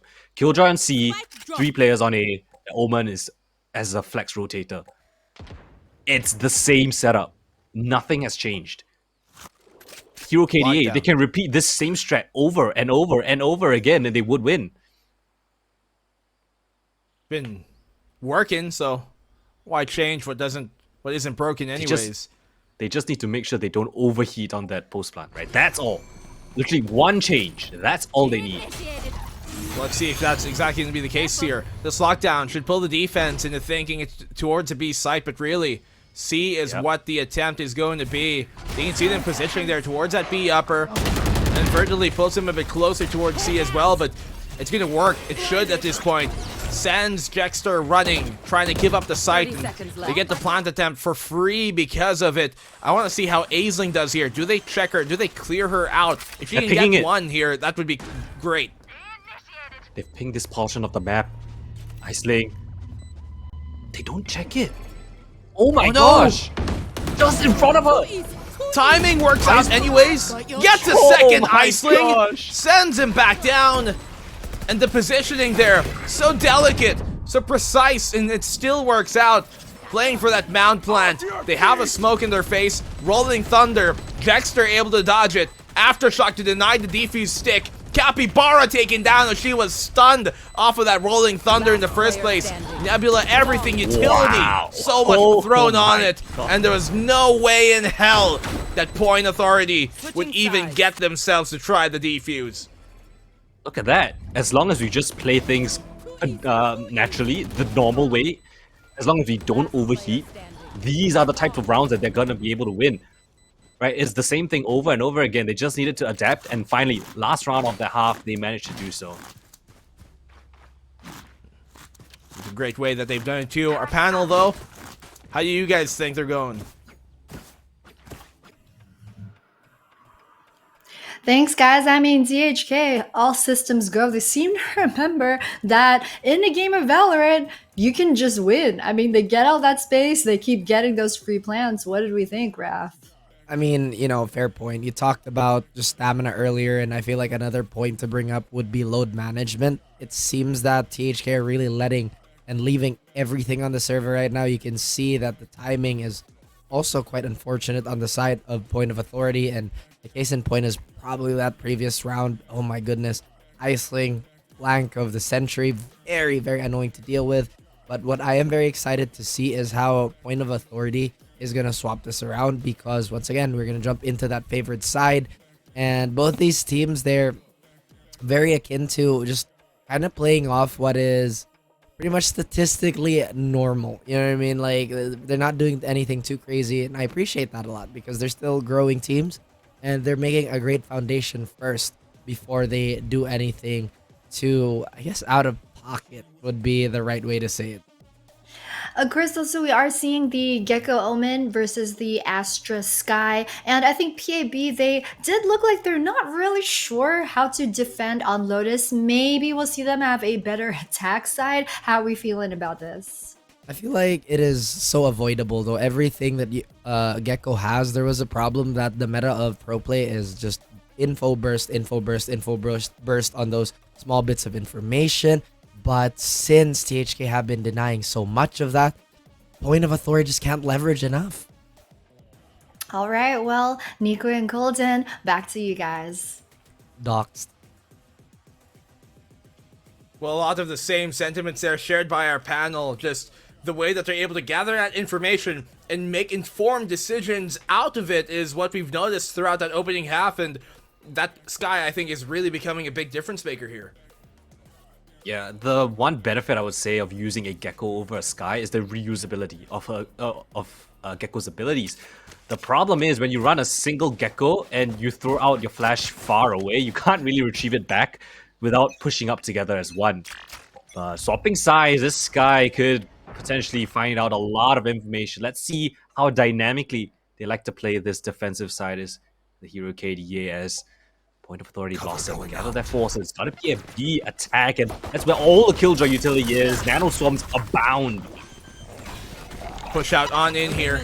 B side is theirs for the meantime. Defuse cannot be stuck. Snowkey with the nade. Shows Capybara the doorway out. Hannah chimes on in the fight as well. 3v5 Metuin trying to equalize the odds from the flank, and so does Dexter. The frenzy's coming in big. 2v2 right now. It's all on the Aisling. Stuck off of the lurk. They have no idea where she is. She could find the timing here to get both of them in one go. Last player standing. Does she connect? She gets the one and the double. There it comes. Aisling putting the icing on the cake. Oh, they had no idea where she was, and just as they turned around and potentially considered the flank as an option, she finds both of their heads. This defense was so well done, but Point of Authority, they fought back. They fought back strong, but unfortunately not enough to cross the final hurdle of Aisling on that little flank of theirs. That's the proactiveness that you need to have on the defense, right? Flanks are a very viable option. We didn't really see that too often from Point of Authority, and when they did, well, it wasn't really that successful as well. The hero KDA this time around. on this defensive side with the better weapons. Point of authority. What can you muster? Lost the pistol this time around, so they won't have great pieces of util to gain control of the site. RKNY. Her killjoy setup is just tailored to deny the spike plan on B. That's all it's meant for. Well, if that's all they're hoping for, then they might be right on it. I don't think they're going towards that B side anyways. They do have the star here, plus that Nano Swarm on C main. When that entry does inevitably come, it's going to be difficult to get past that. They do have the Omen who can TP around. Last backs to go over. But that's about it. So if you can deny enough time, delay enough time, burn enough off the clock. So by the time they do execute, the rest of the defense is ready. There should be a quick end to it, but get the side for the most part. Was aforementioned, able to bypass, and Capybara gets a kill with a shorty. A second one on the follow-up as well. She's still alive in the fight. Jexter good for one. And now they're in a 1v2 with a decent chance of making something happen here. Jexter has got to get a clean tap onto one of these players, but with 13 seconds on the clock, she has to make some noise. They will know her whereabouts. Somehow has to try to isolate these duels, but it's a tough one, and Iceling stands her ground. 3 kills in the round as they reach double digits. A great hold so far. It actually got a little bit dicey. This shorty kill coming in from Capybara kind of peak to perfection. Actually, the shorties are the ones that deal the brunt of the damage. But at the end of the day, rounds are what point of authority you need. This 6-round deficit is really, really coming back to bite them. They need to convert rounds and need to convert them now. This is their chance against the bonus of Hero KDA. Only 2 Spectres and a couple of Sheriffs on the board. Time to win a round. It's this one. A great opening frag. Hannah goes down without finding a trade. Well, it's her bonus, so once again, point of authority here. Position to have the advantage in a round like this. Look how they leave the spike on early just to make sure that they don't get overrun. Picking the wrong side. They try and default out instead and then make a decision. They feel that C side defense is heavy, so they go towards A where Jexter has crawled her way up. Getting a taste of their own medicine now. Point of authority. They realize where the stack is. Ultra utilities by themselves. Well, it buys Hero KDA just a little bit of time, but they should be able to get the spike down though. They delay a little bit longer. All the defenders are here to receive though. Shells out. No punish just yet here. Coming on in. RKNY, the only player able to get a kill. That's a second now for her here for the THK side. And it's all onto RKNY, who brings it down to a 1v2. And Capybara is low. Little does she know she can isolate these fights, but bittersweet as the smoke dissipates. Gets the final kill. 5-10. They stop the bonus from working out, but isn't a bad bonus by any means. That's true. It's a win from them, I would say. They're not too concerned, right? 10-4 is still a very, very strong scoreline. Giving up the bonus is not the end of the world. They can buy up into rifles this time around. On the other side, though, Blossom, they do have 2 fantastic ultimates and 1 coming just right up. Jexter just 1 away from the lockdown. Showstopper as well as the Thrasher available. So those are fantastic ultimates to gain themselves control over the site. You see the pings on the map as well. C is the port of call, and it is the correct call. Just the Astra Iceling staying in a retake setup all the way at the back of the site. Here comes out that Thrash, clearing out the entirety of the site. Showstopper trying to trail and follow behind. Pop it, but that's a lot of utility they're throwing here early on to try and fight for control of CT, but then they just don't hold on to it anyway, so I think that could have been otherwise better utilized. Regardless, this is what they're gonna have to work around with. 5 versus 5 retake. Crossfire is there. Fantastic series of kills coming in from Capybara. Flushes are the last player as well. Stuck in the corner. RKNY cannot find anything more. And a very, very clean round coming in from Point of Authority. Those 2 ultimates gained in control of the site, and then the crossfires were just devastating to push through. Yeah, it was a great hold here. Capybara gets a double. Refresh here. off the nade. She gets herself back up to speed, and they got the lockdown here coming into this. So, will this be another comeback coming in from Point of Authority? Ooh. Now that you said it, I don't know. Might have just jinxed them. Well, hopefully for their case, I didn't. But your Point of Authority right now, if you take it round per round, they got the star up on here to try and dissuade this hold, but it's not going to be. Lockdown in place for C, and it should be theirs. Yeah, quick flank from behind. Only one gunfire is being heard, I think. Snooki around the corner is a great flash, but a kill not good enough. Jaxter shuts down the entire flank attempt. Player standing. Flawless. That's not a way you're gonna be able to get a kill. Capybara stays a fair distance away, and a flawless round coming in from them. That is exactly what you need to mount a slow resurgence into this. 3 rounds in a row now. And the Hero KDA finally come in with guns of their own and a bunch of ults. Actually, if you look on this at the bottom of your screens, 4 fantastic ults that they could use for a retake or even just deny the entry in the first place. And a well-timed timeout being called for them. I think this is a great opportunity to shut Point of Authority out of this map, right? Use your ultimates, secure this round, make sure that they can't get on a series of rounds, get the momentum going, and really just establish that they are still here in this map. Well, I didn't expect their Jaxter to stay alive. I thought for sure Hannah would have been able to seal in the deal, but it didn't come to pass.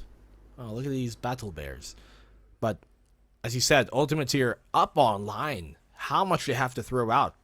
The Rolling Thunder is almost available here for Samfire. They could be able to take the orb from A or C and then press forward, but I think there's just so much more to counteract that with.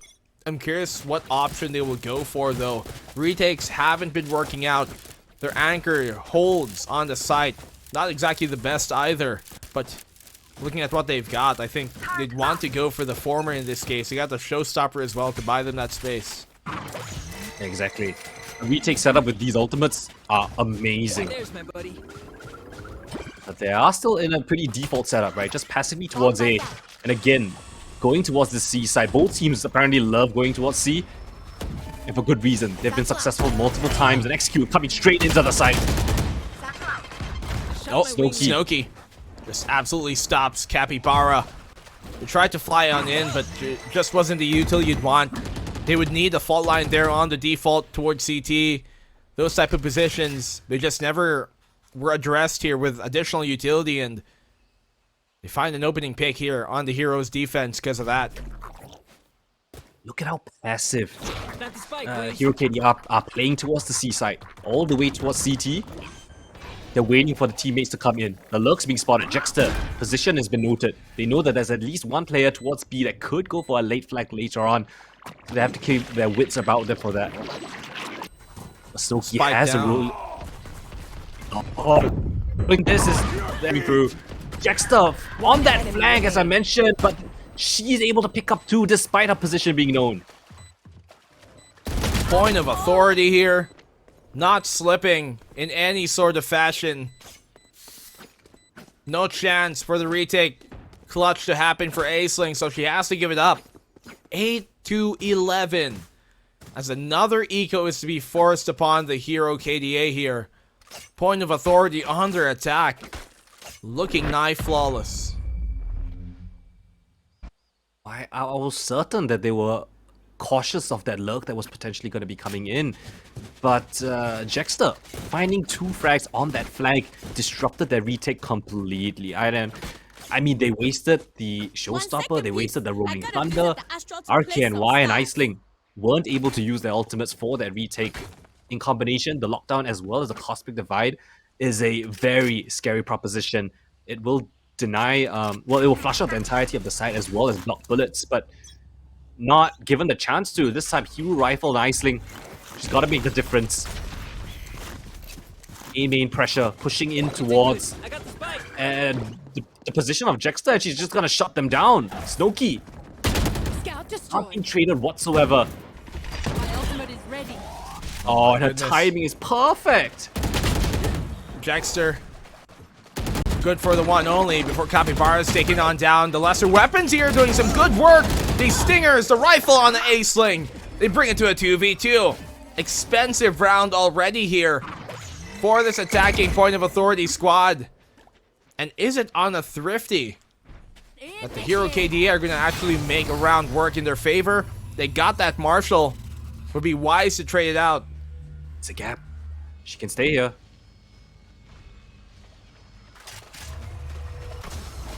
Last player standing. Oh, what a shot. Enemy remaining. That connects too. He was low. And that bought him what he needed. 1v1 here. The low HP on the Aisling. She can pull off here the Cosmic Divide. I thought she was going to actually go for the pull. It doesn't come though. Oh, but that turret being destroyed confirms where she is. Luckily keeps Jexter aware and wins out the fight with a 4K. As PAB take their 9th. Jexter is the playmaker for the Blossom squad. I mean, she is doing everything, shutting down the flanks, clutching up these rounds. There's a nice attempt coming through this Marshall shot onto the low HP meta win. Aisling had the right call, but Jexter is just better HP in that situation. Ooh, it was a nice attempt to go for the push earlier on in the round, right? You saw them push towards A, but it was mistimed. Peeking, well, the Killjoy watching the flank one by one was not the port of call. That was not the way you're gonna win. They paid heavily for it. Gun rounds this time. Presence noted towards C as well as A. Man. Standard With a control. lockdown here on the defense for RKNY, Here. and them just not being successful in any of these defensive retakes, I'm not too sure what the game plan now that could be switched up for the Hero KDA could be. Maybe get aggressive early on. That's the only thing we haven't really seen too often here from their defense. So much map control. Look at where Blossoms are. They've denied info on C, they've denied info on B as well as A main. They have the whole map to work around with. 50 seconds on the clock, they can choose whichever side they want to go on towards. Seems to Coming be in towards the C side again. Yeah, Jexter will get taken down, but that's the call for them to accelerate into the C side. But here comes out that push. Gravity Well pulling him on in. Oh, Lulu and Rekne finally gaining them the anchor kills that they needed on the defense here. PAB, they have an option to still go towards this 8 and try and get the plant off early, and that's exactly what's going to happen. Off of the From the Shadows. Bittersweet. If she gets his spike plant down and gets Spike killed planted. immediately, Aisling can just stick his defuse. Oh, there it goes, and she's just going to stick it. That's it, that's the round. They finally get their first defense round after this, 5-round streak. Nice adaptation, Aisling. Once she realized that there was an omen with the From the Shadows on the board, she was already bucking it towards the A side. And got there before the omen even realized this. Gravity Well was so nicely placed. Nowhere where they could go towards. And the advanced positioning as well. Aisling, of her utility and positioning alone, will win out that round. And a timeout being called by Blossom. They're realizing that, hey, KDA are slowly adapting to our playstyle. They've realized that we like to go C a lot of the time. What's the change up? What's the switch up? 5 rounds in a row, finally silenced, but they're still trailing behind by 2 rounds, right? Mm-hmm. They have the weapons, they have the strategy. Do they want to play slow again, or maybe they want to switch it up, right? Maybe go for a fast play towards the A side, something that they haven't really tried before. A change up in the pace, that could be an option. But I'll have to wait and see how things pan out. Well, that's what we were mentioning, right? Try and get aggressive on that defensive side. And even with point of authority going towards that C side quite often, you'd expect that lockdown to be even more effective for the retakes. They just haven't gotten the option or the opportunity to make that happen per se here on this defensive side of theirs. So the Hero, 5 rounds in a row, that point of authority brought this back into to make it a real game, and They can't let this one slip because we've seen their mental take hits in the past off of awkward, quirky rounds. Aggression now finally coming in here from the defense. They've seen enough. Hero KDA don't want none of that. They spot out a bunch of players outside B. Yeah. And just their presence alone has actually caused Point of Authority to second guess themselves. Is there someone around this corner? Do we have to slowly clear things out? And in the meantime, they've already spread out across the map. Well, now they come on in. And now they still have that lockdown in place. You can see more presence than they initially expected towards that B site. Looking to maybe split it. They can go towards A and kind of wrap around into the link as they leave Jexter here to maybe find a pick or just keep the defense towards the B site, leaving the A site a bit more open to being hit. Dexter's always the flanker, always the lurker. So if you kind of spot her there, you know that it's most likely not going to be a B fight. Not going to be a B finish, but you got to be keeping tabs on her 30 seconds left. main attack on C side, sorry, on the A side right now. Iceling in the smoke, misses a couple of shots, but the spike is lost in the mix. It's in the open. Last player Oh, standing. Azing and Rekni. Good in one pick each, and finally the Hero KDA able to string another round. They take match point. Match point. Late round push here without burning enough utility off of the defense was just easily stopped in its tracks. I'm quite curious on what the thought process was coming in from there. Hero KDA were very flexible, right? 3 players towards B main at the start of the round. They showed presence and then they dissipated. They went back towards the C and A sites. They still put a little bit of pressure towards B and they were able to spot out Jexter. But then on, they went towards A and they were completely shut out. The Killjoy and Asher setup, devastating. At this time, B main, maybe that's the call. They tried A, they tried C. Let's try to go towards B. It's a difficult site to, well, play in a post-plan situation. Hannah's gonna proactively use the Killjoy lockdown, and oh, Capybara actually breaks it. Aftershock will flush her out, and oh, not good enough. It's taken down, but here comes the retake. It's completely blind. Jexter still don't even alive check. and still dealing damage. Oh, Jexter up on here from B upper. Nano Swarm on the spike itself. He has to get another kill. She still sees the head. It's all in a bittersweet. They're kept guessing. Guiding Light confirms that B main is clear.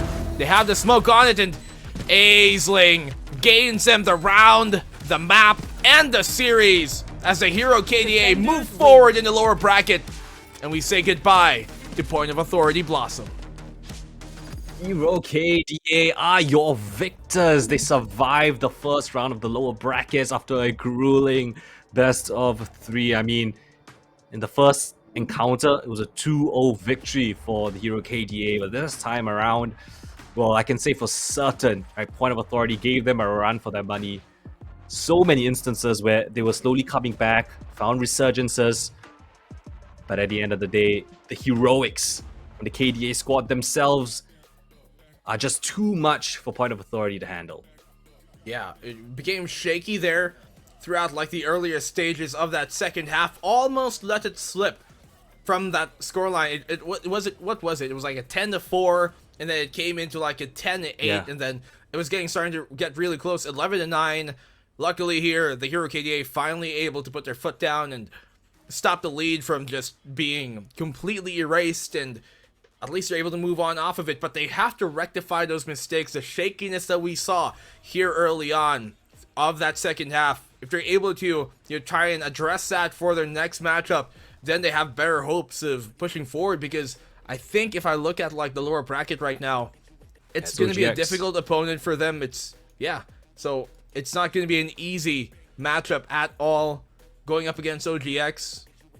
They're going to have to really bring their A game next time around. But for us, for this time, we are your casters. I'm Black and Moo. With me is Coldan. What a game. What a series. 2 best of 3s fully all the way. But our panel's got something to say. So Raph and Jenny, how you guys doing? We have a winner, ladies and gents, after that intense back and forth series between the Hero KDA and Point of Authority Blossom, where both these rookie teams gave it their all. There can only be one new kid on the block. When the dust settled, it was only the Hero KDA that remained. It did take them a bit longer for them to recreate their Swiss stage success, but they did get there in the end. PAB, though, improving on their track record from last week to take one map off of a THK. I mean, it's really sad that we have to say goodbye to a team always at this point in the competition. But I mean, Raf, how do we feel about PAB's improvement from last week? Still very, very exciting. Again, we are just, well, obviously very welcoming and excited to see more of them in the future. But for now, we have to really refocus the lens on this series and this series alone. I mean, you mentioned it, you know, THK, they did actually 2-0 them in the Swiss stage. So for them to take a map and get this third map as close as it was, and Jexter really, you know, basically keeping the team alive as long as she could while everybody contributed in bunches. It's been a very, very valiant effort. Meanwhile, on the side of THK, RKNY or Arcani has been absolutely. I'm still not sure how you're supposed to say that name. I mean, we got our bases covered, right? You're saying them That's both, true. so whichever one it is, we're right. Maybe I'm wrong on both ends too, you know. But I gotta talk about the information gathering on both ends here, as both the initiators here. Yes, obviously Wingman and the rest of the crew alongside Gecko will have its value, but I feel like there's just so much wind up on the side of PAB that THK just had that more instantaneous response. And again, you mentioned it earlier, it could just be a matter of stamina and just experience all around. Yeah, and 13 and 9, I mean, that is a close score line. I also love seeing the fact that, you know, we've got both the Killjoy players being the standouts for both of these squads. Very well deserved. We're going to take a look at the highlights from our last map of today. Oh, well, you know, I was actually thinking about how Snowkey really affects majority of the play of the team. It feels like she has to pop off for the rest of her team to really come alive, but I really like the shades of Arcani or RKNY doing the same thing, right, guys? Don't worry about it. Take as much space as you want. She'll be the rock, the anchor, everything. Meanwhile, on the side of Point of Authority, again, a lot of impressive moments, but man, RKNY, an absolute monster. Yeah, definitely showing off that those shooting chops that she has. I mean, there was just so much retake action, I think, over on this map 3. It's always a treat to see. It's kind of one of the things that I really like about Lotus, you know, when we do see it in that competitive play. But of course, we will be seeing them play against GE Phoenix tomorrow. That is the prize going over to the winner of this series, which is they live to fight another day, and they have about 15 hours or so to, you know, to sleep, to prep their strats, and come back refreshed for their series. And okay, they're on standby. We kind of leaking that interview script a bit early, but we'll get to that real quick in a few minutes. But MVP, guys, is going to go over to RKNY on that Killjoy. Very well deserved, I gotta say. YouTube kills 4%, yo. Well, actually, that is quite a bit for Killjoy, and again, aside from the impact on retakes, also quite a bit of denial on the post plants when they were on the attacking side. So once again, fundamentally solid is the hero KDA. If I'm not mistaken, go ahead, you first. No, this is just correct me if I'm wrong, but like, so you know, on like Killjoy and other agents that this affects also, because if you look at like the 9.9 headshot percentage and you're thinking, oh, that seems kind of low, it's because she's on Killjoy, and like your tower, when it shoots your body, right, like it drops down your headshot percentage. I know like there are some people who really care about this sort of thing when they're like, oh, like, you know, like if I use a shotgun, most of it goes to the body, that drops my headshot percentage too, that sort of thing. There are, you know, some people where that really matters. So if y'all are looking at this and being like, 9.9, that seems kind of sus. That's the reason, all right? Yeah, sorry. Go on. Okay, I feel like Jenny's getting a little defensive here for something she could be guilty Hey. of. I don't know. Anyway, guys, we got our interview ready. I believe we do have Snowkey from the Hero KDA with us. Snowkey, are you there? Hi. Hi! Oh my Hi. god! Thank you so much for doing the interview with us. Of course, huge congratulations on winning such a Thank long you. series. I wanted to ask because we know that you mentioned to Cole Dan, one of our casters, like you gave him like a couple of comments before the series today, and you said that you guys expected to 2-0 PAB today because you 2-0'd them once already in the Swiss qualifiers. So, what do you think went wrong in the last series? Okay. I mean, honestly, they were a lot better than like what we expected. Obviously, because like the first opponent was against them, and we 2-0'd them. Yeah, but they did put out a fight this time around, lah. And because maybe Fracture is usually my team's ban pick. We lost Fracture yesterday also. Yeah, but we couldn't ban it, so they got it and they did very well on Fracture. So yeah, respect to that.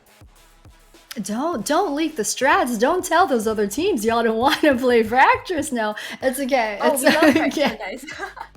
Yeah, I mean, Fracture, no one knows what y'all are gonna pull out, man. It's like the 200 IQ sand bagging play. But yeah, I love that you brought that up also because I remember looking at your results from the earlier 2-0 and like you had a very good score on Haven, which you weren't able to play today. I wanted to ask, looking forward to tomorrow. I don't know if you guys have seen the bracket yet, but you will play GE Phoenix.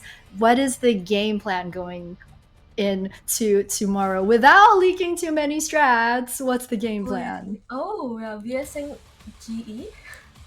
Wait, we Uh, just fought yeah. them yesterday, right? Oh, wait. I think Orangutan? OGX. Sorry, Yeah. I think we just got, yeah. Sorry, our producers just corrected me. I think you guys are playing Orangutan X for tomorrow. What is the game plan? What is the game plan? Just don't use brain and run it down.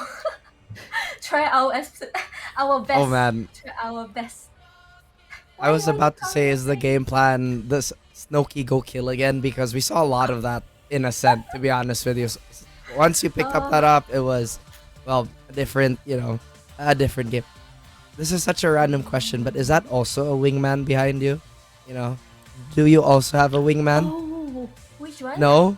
No, The I don't, yellow but Is that a thing with stuffed the- animal? the It's like one a behind the big- bolster. big dog. Yeah. Oh. Scooby-Doo, I think. I don't remember what's the character. Where's your stuffed animal, Jenny? Hey, you know we're not allowed to put other game IPs. Stop, Why you- stop. Back to the interview with Snowkey. Back to the interview with Snowkey. You setting me up, Raph. Oh my god. No, Snowkey, I wanted to ask also, I think we got a very interesting comment that you told Golden before where you said that actually what the unique thing about your team is that everyone is an alpha. Can you tell us more about that? Like this alpha mentality you all got going on? Okay. So what I mean by that is right. Basically, my whole thing is like braining. They have a lot of ideas. So everybody tries to give an idea. So I mean, you can see it as a good thing, as a bad thing, but I think it's a good thing because like people are like my whole team is thinking. Like usually in my previous teams, it's always like they have passive players, right? And there are also like the more alpha ones. And all the alpha ones like the one calling a lot. Yeah, but this team is like everybody's calling. Yeah, so it's quite different. Yeah, quite different for me. I mean, it seems to be like a great thing to me. It's definitely working. It's got you guys here into this winner interview. Before we leave, Raph, you got any final thoughts or questions for Snowkey? Well, I was about to ask how Snowkey and the rest of the gang are gonna prepare for, OGX, but I feel like earlier was the best answer I've heard in my life. No think, just go kill. I like that game plan. Sometimes the best way to do it is just run and gun, you know what I mean? Yeah, it's very reminiscent of our region's playstyle. It's a very Pacific thing to say, I gotta say. But Snooki, thank you so much for doing this interview. Please go get some rest. You guys must be so tired. You all have that Congrats. series You guys tomorrow too. as well. Oh, thank you. But yeah, bye. Good luck tomorrow. Bye bye bye bye. Bye. I love these interviews. Like, they're just so honest and unfiltered. You know, we're just like, oh, what's the game plan? And she's like, we ain't got no game plan. Like, come on, we just won. Like, That's give the us a strat. break. We're just gonna win. You know, that's the game plan. That's what we like to hear. That's the strat, you know. Yeah. Don't let people know. Never let them know your next move, basically. But for us and for all the viewers out there, we are gonna find out what are the brackets gonna look like, because unfortunately we had to say goodbye to one of our teams today. But the show must go on, Jenny. And are there any matches in particular you're looking forward to tomorrow? Oh boy, so tomorrow, I know we've had 4 games so far for day 1 and day number 2. Tomorrow the schedule's a bit different. We've got 2 games over on the mainstream, and then over here on the substream, it will be GE facing, it will be OGX facing off against THK. I believe both of the lower bracket matches will be played at 5 p.m. and then the upper final, SMG versus Full Senses Sapphire, that's got to be That's the a one good that I one. think most people, that's going to be a great one. That might well be the grand final. We'll see in another 3 days. You know, might be the grand final rematch. Who knows? But yeah, that's going to be the brackets for tomorrow. I think the fact that RRQ managed to 2-0 Big Scythe today, I think if you're just looking at the series scoreline, it will look like Kaguya kind of had that overwhelming 2-0 to knock Big Scythe out. However, I want to point out that that series was a lot closer than what the scoreline looks like. Map 2 especially, it went 16-14 into overtime, so there really was a good chance that Big Scythe could have came back into that one. Unfortunately, you know, we will lose a Big Scythe, so we do lose 2 teams today, but hey, we've got a lot more games to watch for tomorrow. Surprisingly, both these teams have not run into each other. Both Kaguya and Global Esports. Phoenix, my goodness, ow, my throat. Well, I guess that's a sign where everything's kind of given. But again, just back to my point, where this is the first time GE and RQ are gonna face each other, which is so surprising because these names are so familiar in the Game Changer scene already. Yep, well, that's gonna be it for us for today, guys. Thank you so much for joining us for day number 2 of the VCT Game Changers APAC Series 2. Once again, it's me, Ray Richu, as well as your panelist, Raph, from us, as well as our lovely casters, Black and Blue, as well as Coldan's Game Changers debut. Thanks for joining us today.